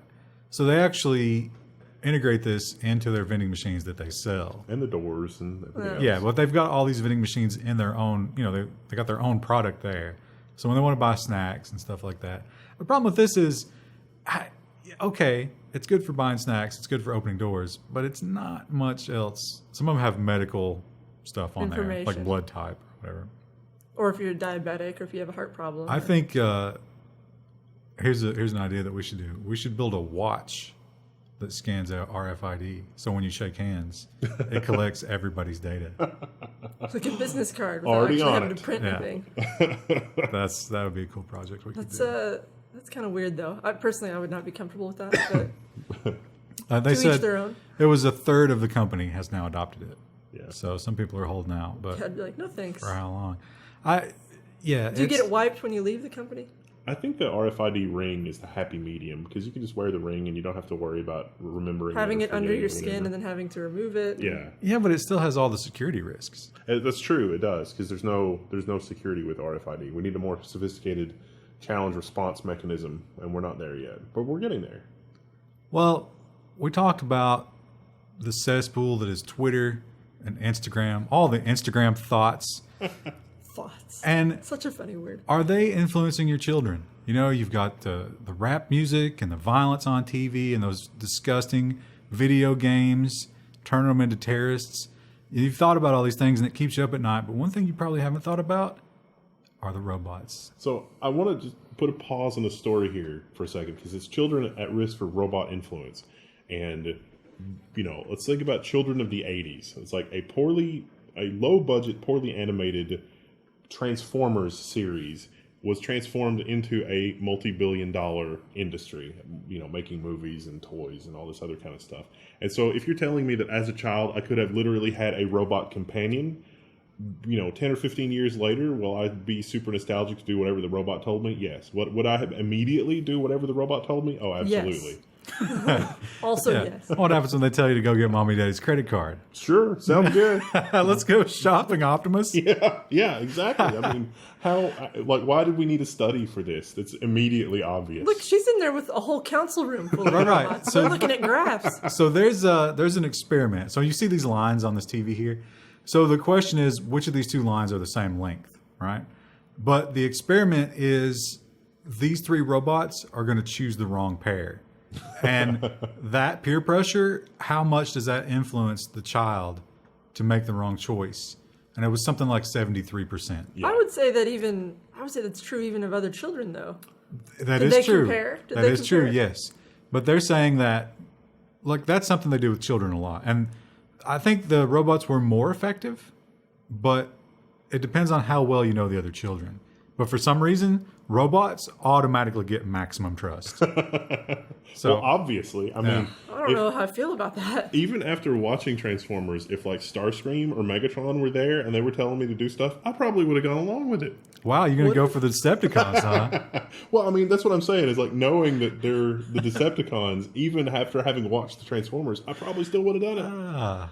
And if Optimus Prime was like, you know, we need to murder everybody, maybe. Maybe Let's he's go mixed- play in traffic, young Wendell. yeah. He makes some traffic where? Horse and buggy. Wait for that car and then jump out of the bushes. Let's go anger the snapping turtles in the creek. That sounds like a great idea. Oh, that's not a good Go idea. play in the abandoned mine. So be careful what kind of robot influence you allow to be around your children. Warn them. If you don't talk to your children about robots, who will? Level 1 tech. The robots will. It feels like we're in the nonsense section, but we're not. That's exciting. We've not even made it there yet. Well, this is, if you haven't noticed, this is the robot/AI section. And the World Economic Forum, they've got some scary things to say So the about aforementioned robots are now running our financial system? Yeah, they're gonna be. That's not good. That looks like a human hand in the photo, though. Well, yeah, but, you know, It's a Decepticon. that's Optimus that just said, go get the credit cards, child. And you're about to start buying a bunch of stuff from China. So these guys are talking about how, and we've done a lot of stories about this, when they're looking at like, how risky is this mortgage? It's going to be AI looking at it. And if they're like, hey, we need to do a bunch of foreign exchange transactions, what's the most efficient way to do that? AI. They're really good at figuring it out. So all these bankers are getting a little worried, and they're like, oh, AIs might be a little bit scary. But they also talk about putting everything in the cloud, which we've also done some terrible stories about. That's one place that's going to get hacked, and then all the financial secrets are out. So. I think that this can go two ways, and I don't really think there's a middle ground. One of the ways is that the AI solves the problem in some clever way, but that actually results in like like 10% of the population is like killed or exterminated or something, and the AI is like, hey, that wasn't explicitly something you told me not to do. Yay, economic growth. And then the other sort of more utopian one is like, it becomes a black box where it's like, here are all the goals, like the stated goals. And it's like, equal housing opportunity for everybody in healthcare and blah, blah, blah. And here's our budget. And somehow the AI figures out some sort of magical silver bullet solution to that problem. But then the old guard is like, well, how do we add rules to the system that nobody else knows about? Like, I enrich myself, or I get these other side benefits. And that's where we run into problems. Like every government system that's ever existed, basically. Yeah. So at least it would be more blatant then. I guess. Yeah, I don't think they would ever allow that to be open. And that's really the only way that it can work. So yeah, that's some bad news about robots. But here's some good news about robots. They can deliver your groceries. You're telling me that I can go to Kroger and not have to deal with a human being? That sounds amazing. Kroger's going to come to me. Yeah, you don't even have to go to Kroger. We've talked about this before. This is their little... the little car. Yeah, we did a story about this. Their little half-width car. But now, in New Mexico, I think... Arizona. Arizona's got the best rules about AI. Because it's a big desert, and the roads are all just the perfect grid. And it's no problem. But in Arizona, you can, right now, for $5.95 a month, get your Kroger delivered to your home. That would be worth it for me. Oh, yeah.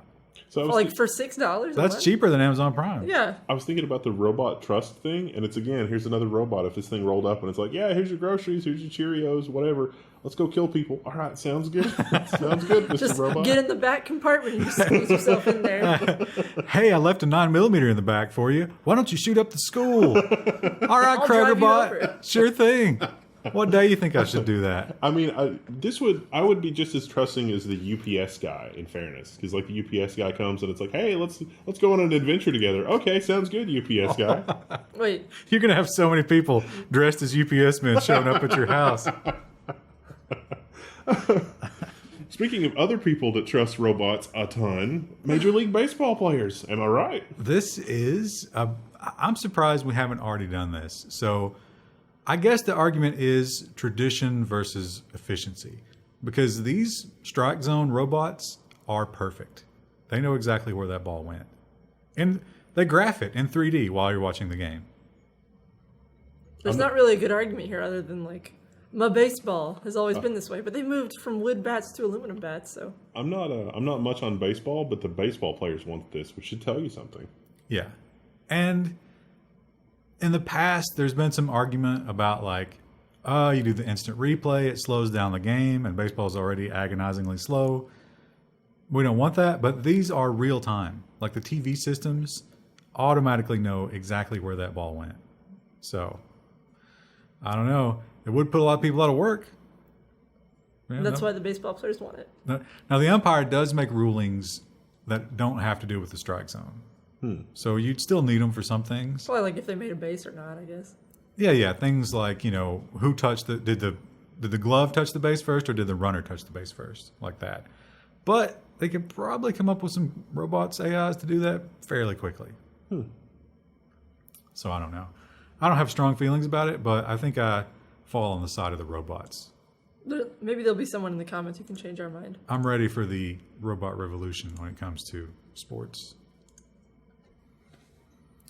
And moving on to social media news, it wouldn't be a social media episode if it wasn't mostly about Facebook. Facebook. I love this quote. It's like, media firms that don't work with us are going to end up in hospice. And it's like, whoa. This was the... I don't know how true that is. This was an Australian Facebook representative. Apparently she has a record for being a little blunt. You might call her the Krista of the Facebook team. But I'm usually right. Well, Usually, not always. time will tell. So what she's telling publishers is, we're not going to be giving you the same kind of information that we did before, with like the whole Cambridge Analytica stuff. You're not going to use us that way, but you better get on board, because if you don't, you're not going to survive, because Facebook is the future. See, here's the thing, though. As a media company that doesn't really integrate with Facebook, I think Level 1's doing just fine. We could be doing that much better. We might be doing better. Yeah, we've only just briefly experimented with that. It's not a lot of work to go to Facebook, but We have a page set kind of up a for it. pain. We just don't ever update it. It's just so soul crushing. And I could never go in and like answer questions on Facebook. That's just, although it does get you the normies, and we would like more normies, you know. So maybe maybe we're in hospice and we don't even know it.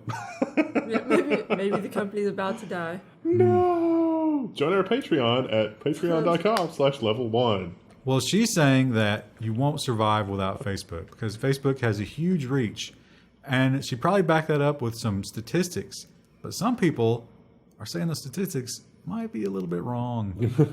So, Biased, perhaps. yeah, this comes to us from the Register, but this is something that we've reported on a couple of times. And it's basically advertisers are starting to say, wait a minute, the numbers that you're giving us for possible reach for our advertising don't make logical sense.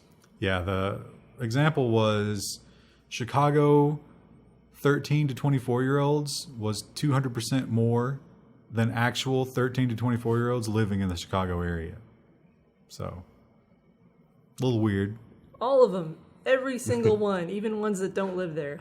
Corpses. Corpses. Clawed their way out of the grave to check their status. No, you don't Check- understand. no, We're check those counting ads. Chicago as like the 200-mile radius surrounding Chicago. It's Because all of Illinois. we're just not sure. Well, our last story, unfortunately, is stricken by the Washington Post. Now, they have not figured out that you can just beat this by using incognito. This is a cookie. But I'll sum it up for you. Jack Dorsey of Twitter, he was the big defender. He was the last domino to fall in the Alex Jones debate. He said, Twitter is a free, open platform. Everybody should have a voice. Except Alex Jones. We will not be. No, he said at first, he was like, we're not going to be banning Alex Jones, right? He deserves to have a voice. And then a week went by, and then they banned Alex Jones for. Probably because he got tweeted so much, so many death threats. They You didn't- couldn't even read them all. I don't know if he's banned outright. He was suspended for an amount of time, and some of his tweets were deleted. But now Jack Dorsey's going on a kind of a speaking tour, and he's admitting a lot of things. And one of the things that will vindicate a lot of people, he says, yes, Twitter is a little bit left-leaning, which means like, basically it's like they're like NASCAR cars. You know, they only make left turns. Everybody has to go left, and some people can go more left than others. So yeah, he's kind of admitting, and he's talking about rethinking things about Facebook. It was a little nebulous exactly what that means. So there's a couple other versions of this article, and one of them said that as a result of this rethinking, that Twitter has been getting rid of up to 1 million accounts a day. Oh yeah. So I think that's some of that is just the fake accounts and stuff like that, but also definitely some people who they just say we're no longer doing the free speech thing on Twitter. Now you must Line fit up. in or you're gone. What are we doing for the next episode of the news? The next Friday? episode news is going to be Lasagna. security. Lasagna. I'm hungry. Security, which is Krista's favorite, and Security's not terrible. It's nonsense. There's a lot of security this week. There is a lot of security. A lot of security, not a ton of nonsense, but you know, it's quality, not quantity. local. I think last week's quality nonsense. We did have I don't know if we could ever peak above Bigfoot Yeti. erotica. If you missed the news last week, you've got to check out the news last week. The Patreon version of the news should be on the news playlist as well, so you can just watch it all in one go. We're trying not to be long-winded, but gosh darn it, there's just so much news. Well, we've been really long-winded this week. I'm not helping by extending the outro right now, but Could you tell us more about that?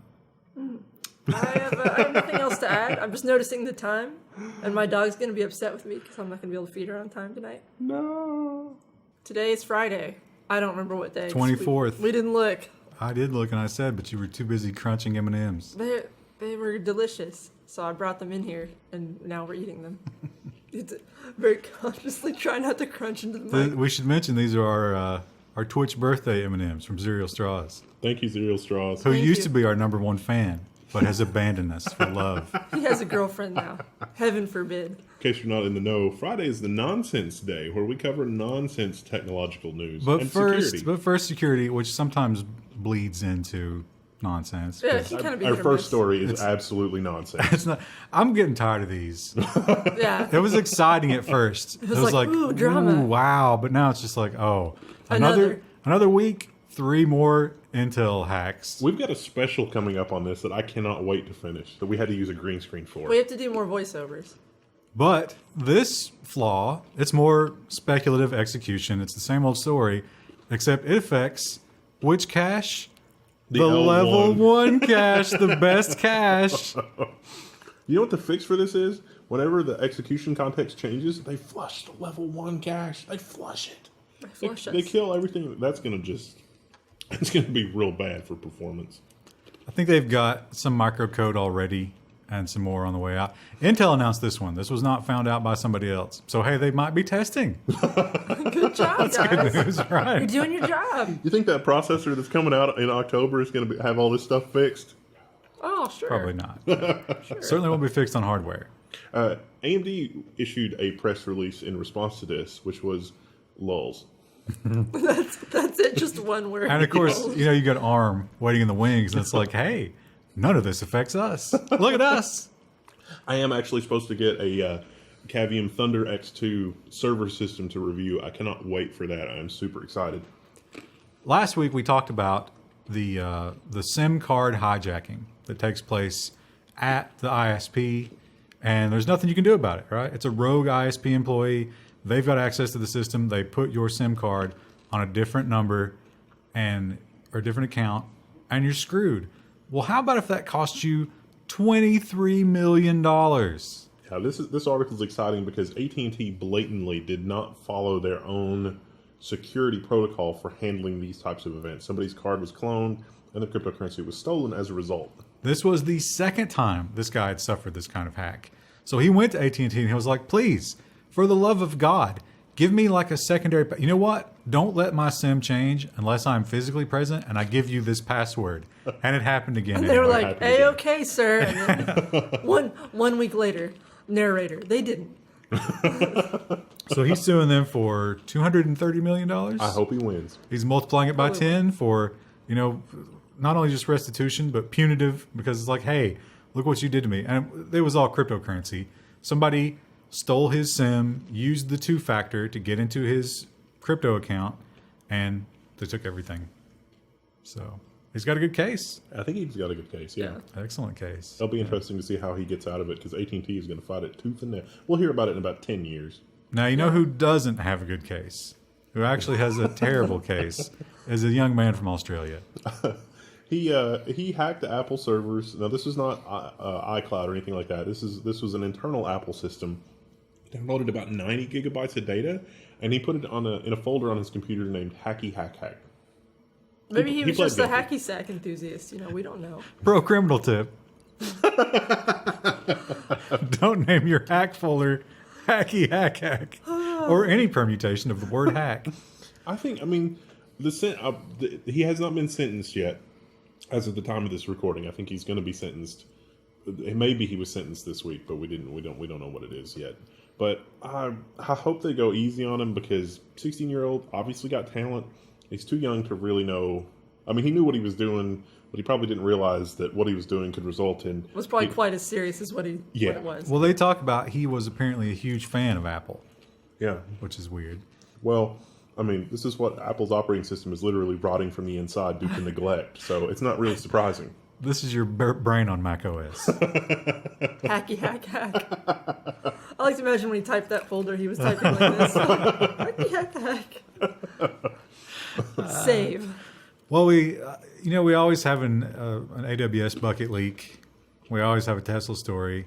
We always have a new Intel flaw. We're also getting a lot of add-on and browser extension stories. And this week, no exception. This week, it's Mozilla.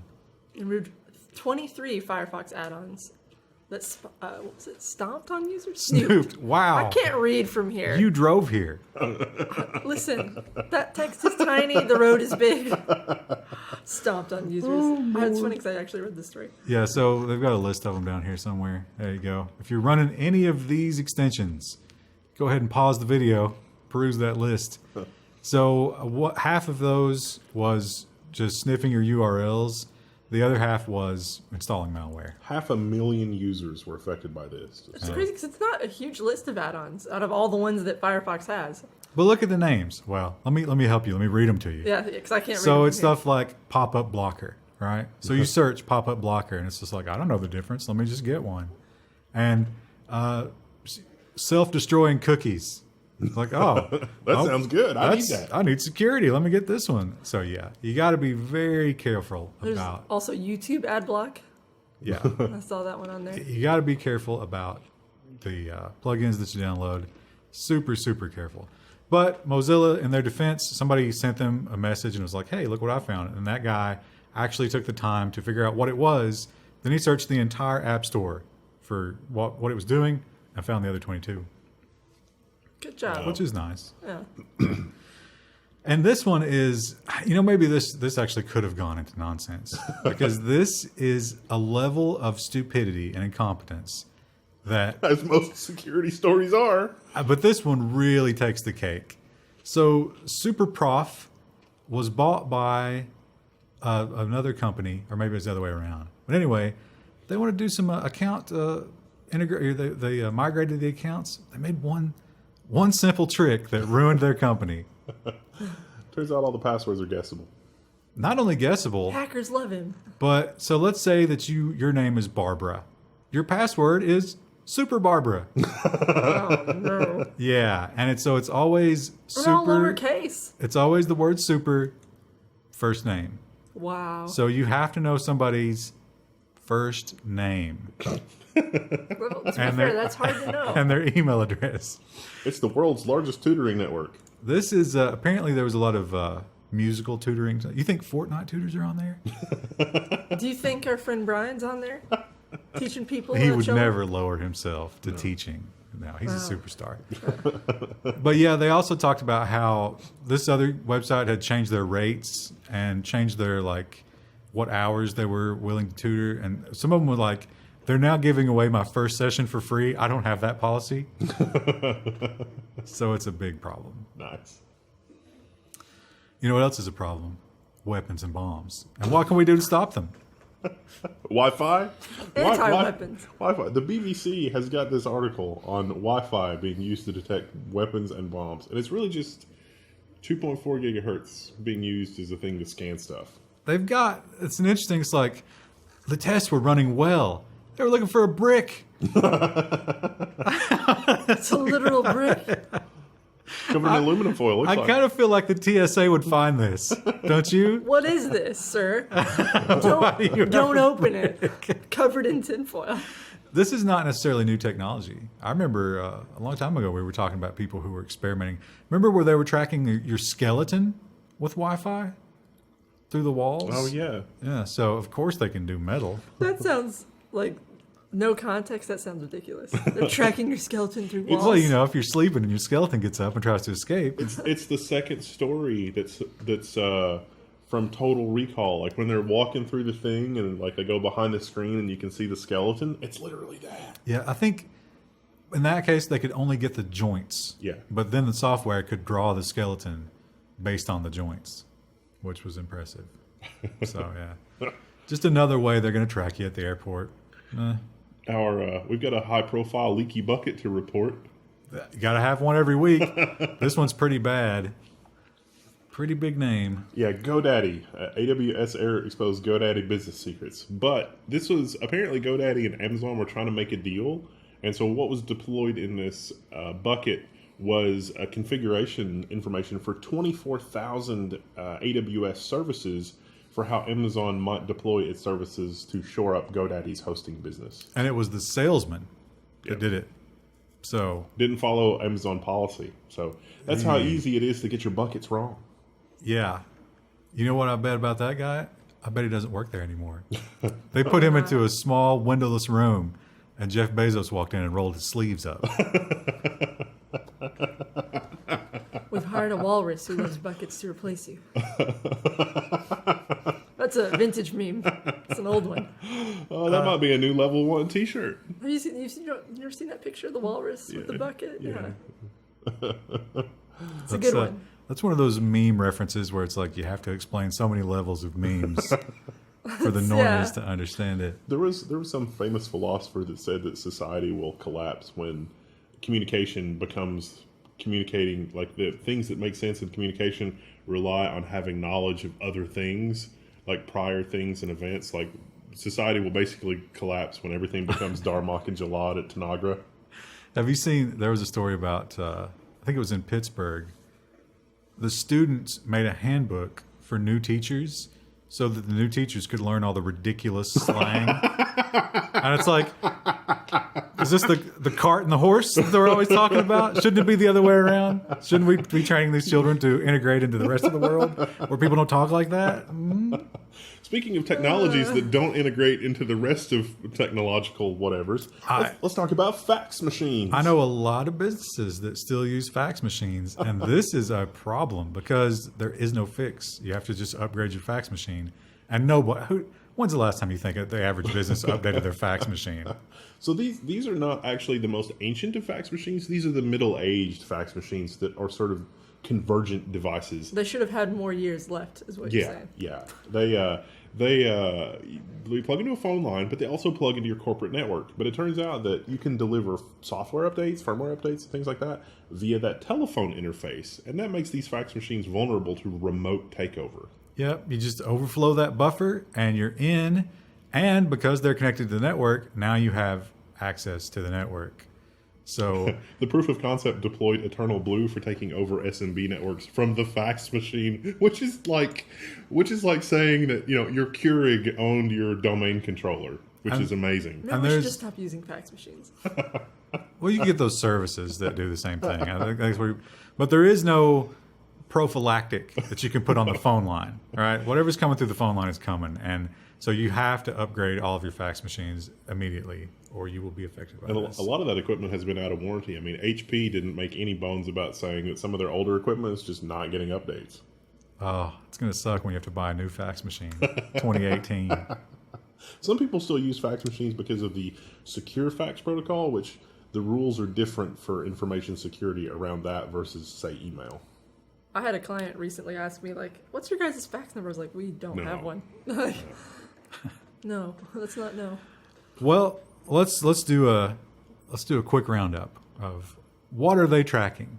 Well, they're tracking our faces, they're tracking our credit cards, they're tracking our license plates, right? They're tracking our phone locations, they're tracking our online purchases. The Spotify leak from last week, they tracked every time you just touched the service. Anytime you go to a website, your browsing history, it's all being tracked. But I bet you didn't think about this one. Banks and retailers are tracking how you type, swipe, and tap. So if you're not running an ad blocker and you know how to bring up the JavaScript console, you really should look at the analytics, the kind of information being captured from analytics. It is exactly this kind of information, but they're also capturing this kind of information in apps as well. And they say that they do this for security and identification purposes to be able to identify the user across devices. I doubt that. As someone who works in this kind of industry, I think that they're probably doing it so they can better tailor the experience so you buy more stuff. They're collecting the data, but gosh darn it, nobody knows how to use it. Yeah, and so if you're wondering exactly how this is, it's like, it's down to the angle that you hold the phone. Yeah. So if you're like a flat phone holder versus a 45er, or maybe you're like a crazy 35er, What if you're like, an outlier? Lay on the side on your bed and like it's... Wow. Well, don't try to do that and log into your bank after you've done one on the toilet, because they're going to think you're a totally different person. The cadence of the keys, how quickly you type or swipe or whatever. There's like, what if I break my wrist? You're a different person. That bank transaction is not going to go through. Now, they do point out that they used this, and they caught they hacked a bank account. They were trying to transfer $1 million, and they caught them because the password was pasted in. And that had never happened before. It was always... Not because they were trying to transfer $1 million. No, well, I mean, I'm sure that was one of the flags, but they knew this guy's tap cadence for logging in on mobile, and this was a paste, and they're like, hang on there. And they actually caught it, and he was like, no, that's not me, and they saved him. With that level of detail, perhaps they can tell me what the appropriate level of fiber is for my diet. Well, it's going to cost extra. Would you like some diet tips? Yeah. Click here. Unsubscribe. Now this one, This is a weird story because there is no you don't find out any. There's no payoff. Like it's just You read it and it's like, what? Why did I read that? people on Instagram are getting hacked and no one knows how or why. That's it. Next story. PSA if you use Instagram. Well, don't there's think many of our a users do. little bit more to talk about, and which is Instagram has this weird like password recovery system where I can hack you and change the email address, and then because you don't know the new email address, you can never get back into the account ever, and they won't really help you. Oops. So if you really love your Instagram account, and one guy claims he got hit by this even with two-factor. Wow. Yeah. But here's the thing about it. They're not using those accounts for anything. They change all the details. They change it to an .ru email address. I thought about when I read that. I was like, we should do a level 1 segment that's .ru. Oh. But like, what could she do with technology? Maybe try to eat it? Well, I think, didn't we talk about having her do the pee buzzer? Yeah. That's Wow. well, she pees outside now, so She peed in the office. only because she was excited to meet you, not because she had to go outside. Now, I've always said this, and there's video evidence that I've always said it. Do not put bumper stickers on your car. That's the stupidest thing gets that really you angry can about do. Because whatever your bumper sticker is, it's probably going to piss somebody off. And when they're driving, they can kill you. Got to keep a low profile. So this is kind of like that, but about laptops. Yeah, putting stickers on your laptop is probably a bad idea. I do a fair amount of traveling, and I can confirm that, just the mental picture of people that are going through airport security that have to take their laptop out of the bag, more often than not, there's some stickers on that laptop. They also talk about some people are dumb enough to put like I love Bitcoin stickers on their laptop. Yeah, you're going to get hacked. Yeah, don't do that. But political is the worst. Political stickers are the absolute worst because you think about the modern political landscape. You've just guaranteed to piss off half the population. And it's a bitter hatred. People hate the other side, So, yeah, stay away from those. Ryan hates everybody, regardless. As long as they have a bumper sticker, it just automatically changes. That's true. I don't judge. Although, I have been known to not let Bernie stickers merge. That's the next mod. Like, Gabe Noel has hats. Take-Two Interactive for Grand Theft Auto needs bumper stickers. Is that not a thing? That's no, true. You're right. There's not That would be a good bumper stickers in idea. GTA. Well, you need more graphical fidelity Yeah. to be able to easily read those. Maybe with the touring cards, we can get into that. Nice. Well, we've talked about all the things that they track, and this one's not new, but it's a new place for it, and that is the good old body scanners, which have proved, what was their percentage of effectiveness? It was tragically low. For cancer, it's really high. No, but for actually detecting things Actually that doing people what they are were designed to smuggling do. in. Yeah, no. Not very super good. effective. Well, they're coming to the LA subway. Yeah, this is exciting. Apparently, the deal with this, though, is that unlike airports, they're just going to surreptitiously be there and scanning people as they move about, which I didn't think the range on those was very good. Well, they have the turnstiles, so they probably just mount them on the turnstiles, right? Oh, well, obviously. Yeah. So somebody could be watching. Is this, No. This is like the military industrial, like security industrial. Somebody wanted a contract and they made some political donations and oh, my pearls. here we go. Oh, no. My pearls. And speaking of that, the police body cameras. Now, I happen to love police body cameras, but it's not why you think. It's because of the Police Activity YouTube channel, which is fantastic entertainment. I bet they're having monetization problems. Oh my God. So many crackheads getting shot on that channel. So many. Well, it turns out that those body cams are Internet of Things devices, and they're not really super secure. Not only can you get into these with no authentication, meaning that you could modify footage if you were so inclined, but they join the network in a very predictable manner, meaning that you could observe it and tell where all the cops are going Oh. and turning their cameras on. Yeah, not the best. Seems like that would end badly. Not great. Now, they talk about, this is, they tested VView, Patrol Eyes, Firecam, Digital Ally, and CSC. I think Axios is the big one. And they're not mentioned. So maybe they're okay. They're probably not okay after having worked on some of their stuff. But yeah, body cams. Great watches on YouTube. Not so sure about the security. There's it's a major plot point in a lot of sci-fi that, the antagonist or the protagonist has software that in real time erases them from whatever surveillance and security footage there is. And this is why, the surveillance cams of the future are going to have, like the NVIDIA ray tracing thing built in and as much computational horsepower as that 32-core Threadripper.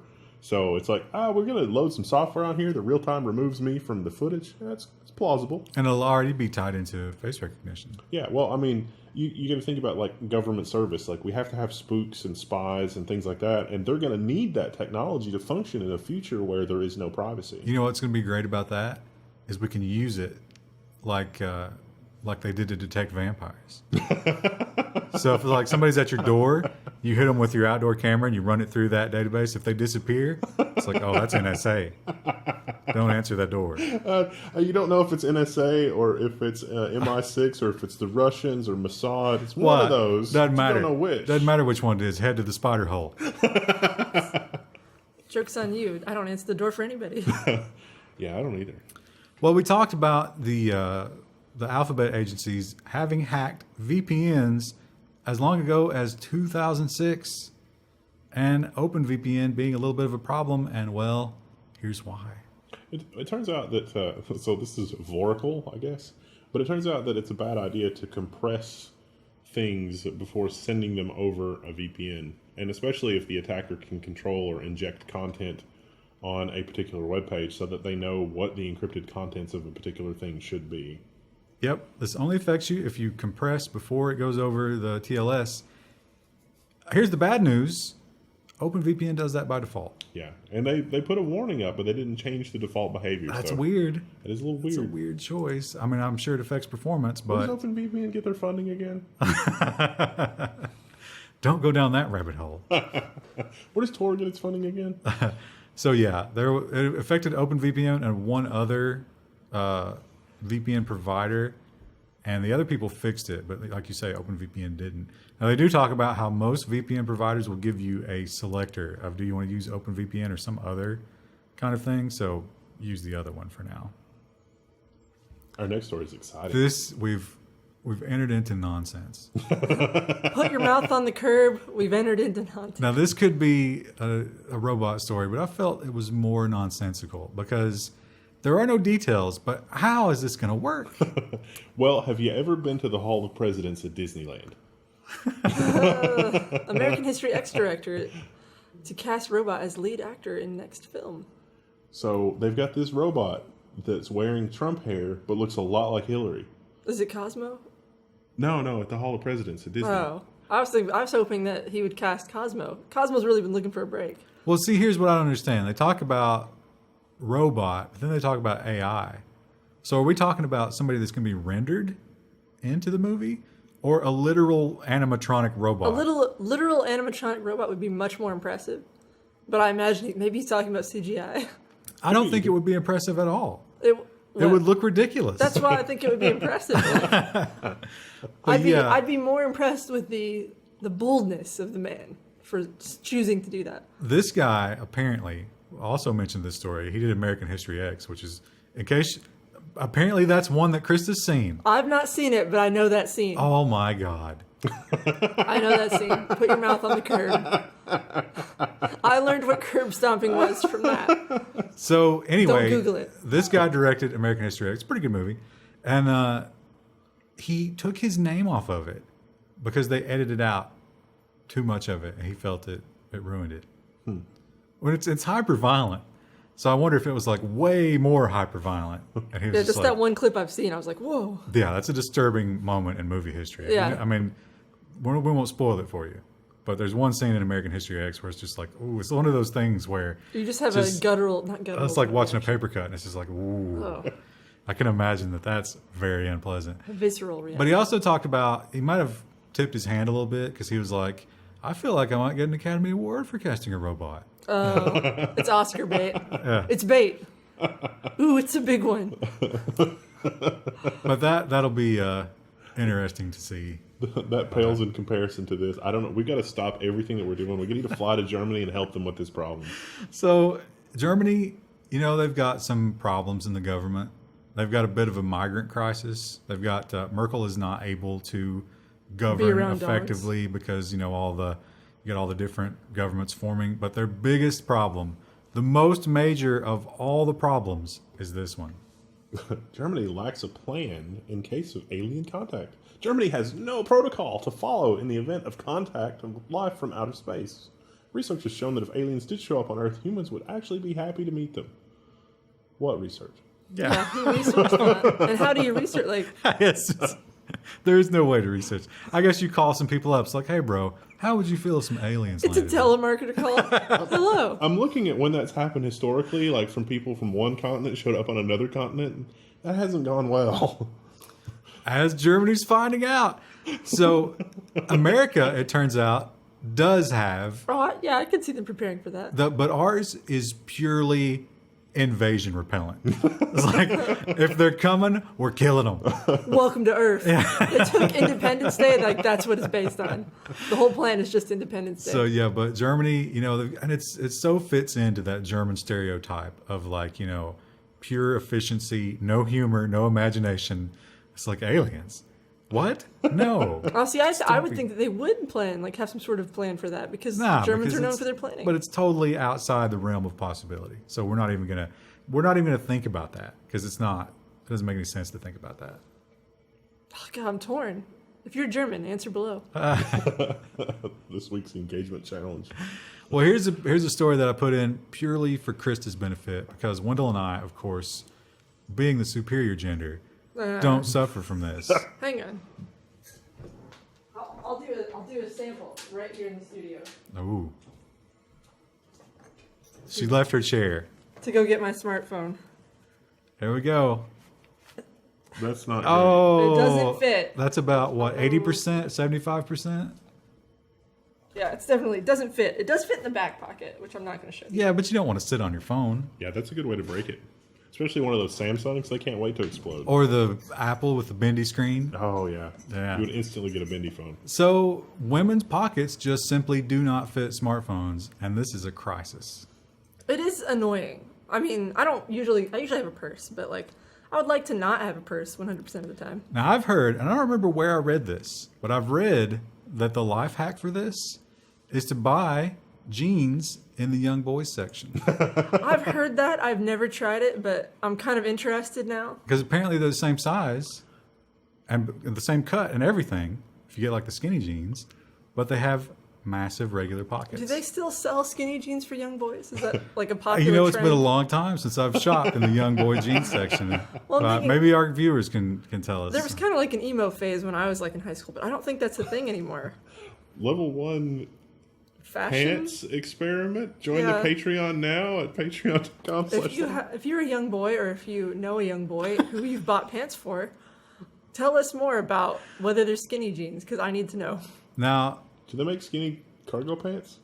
Those are totally out of style. Cargo. Well, they don't think they make skinny cargo pants because then you couldn't put any cargo in them. Yeah, there'd be no space.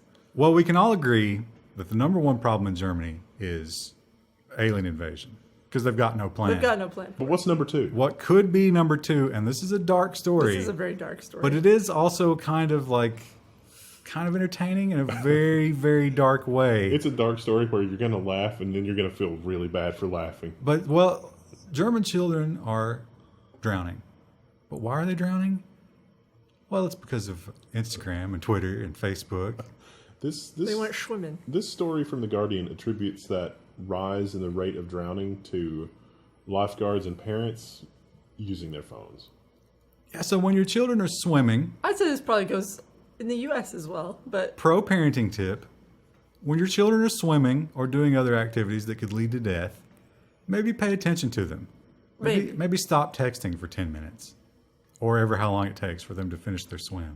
Well, here's the thing, though. I mean, say you are just texting someone, you're texting your spouse, hey, what do you want for dinner? And I've heard that drowning can happen very quickly. So I mean, you have to have, I think so. you have to have some sympathy because it's like, you know, you look down for 5 seconds and then Maybe operate a buddy system where it's like, hey, I'm going to text, you watch the kid, and then you pass it off. yeah, or if Or the you kid's could not get- a strong swimmer, maybe they have to wear floaties. You could get together in a cluster of parents and take turns observing all the children. Yeah. This article seems to indicate that the rate of drowning is on the rise as a result of technology. Yeah, Which although that's terrifying to think about. Statistically, that's true. Now, of course, correlation is not causation, as we all know, but there's the numbers. Do with them what you will. Now, the last story, I'm going to introduce it with one word: teledildonics. There goes the monetization. Oh, the Ars Technica article just... What are these people holding? The headline here was really clever. Good job, Cyrus. Yeah, they're not holding. This is just a stock photo. That's like, you know, this is the ether, the Wi-Fi. They're experiencing it in VR. I like the apparent source of the Wi-Fi. They are. their They do pelvis both appear to be zone. holding giant phalluses.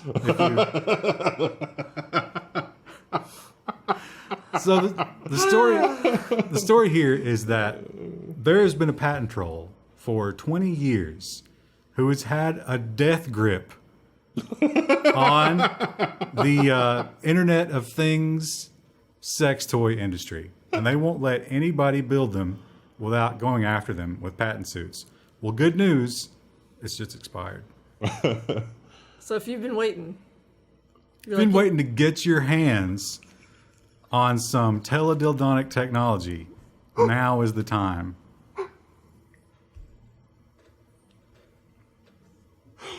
The EFF said, at least startups in this space won't immediately get sued.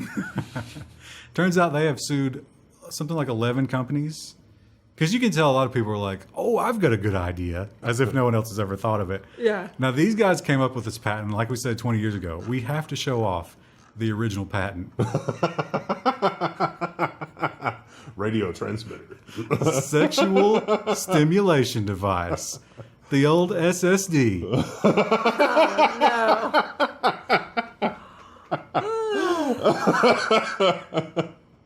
Oh, there's going to be a new code for things in the lounge on the Level 1 forums. So yeah, the idea here is that you can have a device that can be activated over the internet or with some sort of interactive entertainment. And before that's hacked. Eh, I can't think of anything else to say about that. Can you scroll through the pictures there? They can't see it right now, but I don't think they have any pictures of. it's just more. Oh, there's patents. more of it. Yeah. Look at the size of this thing. I like the reel-to-reel setup. It's like, oh, we've got the reel-to-reel Oh, backup. look at these little CRT monitors. Oh, this is fantastic. Nice little flow chart there. We'll put that on one of our patent mouse pads. Whoa, oh, does that say if penile? If anal? Oh my God, this is a treasure trove. They did user experience charts. This should be a t-shirt. You're allowed to make t-shirts out of this stuff, Out of right? patents, It's public yeah, that's how access. we've done Oh the my patent t-shirts in God. the past. That's sleep event received. Oh, God, that's good. It's funny because I'm 12. Oh, that's the end of it. Is data proper format? What a world we live in. What a time to be alive. I don't think I think that's got to be the end. I'm gonna take some M&Ms Yeah, some to M&Ms and you- celebrate. We'll see you next week.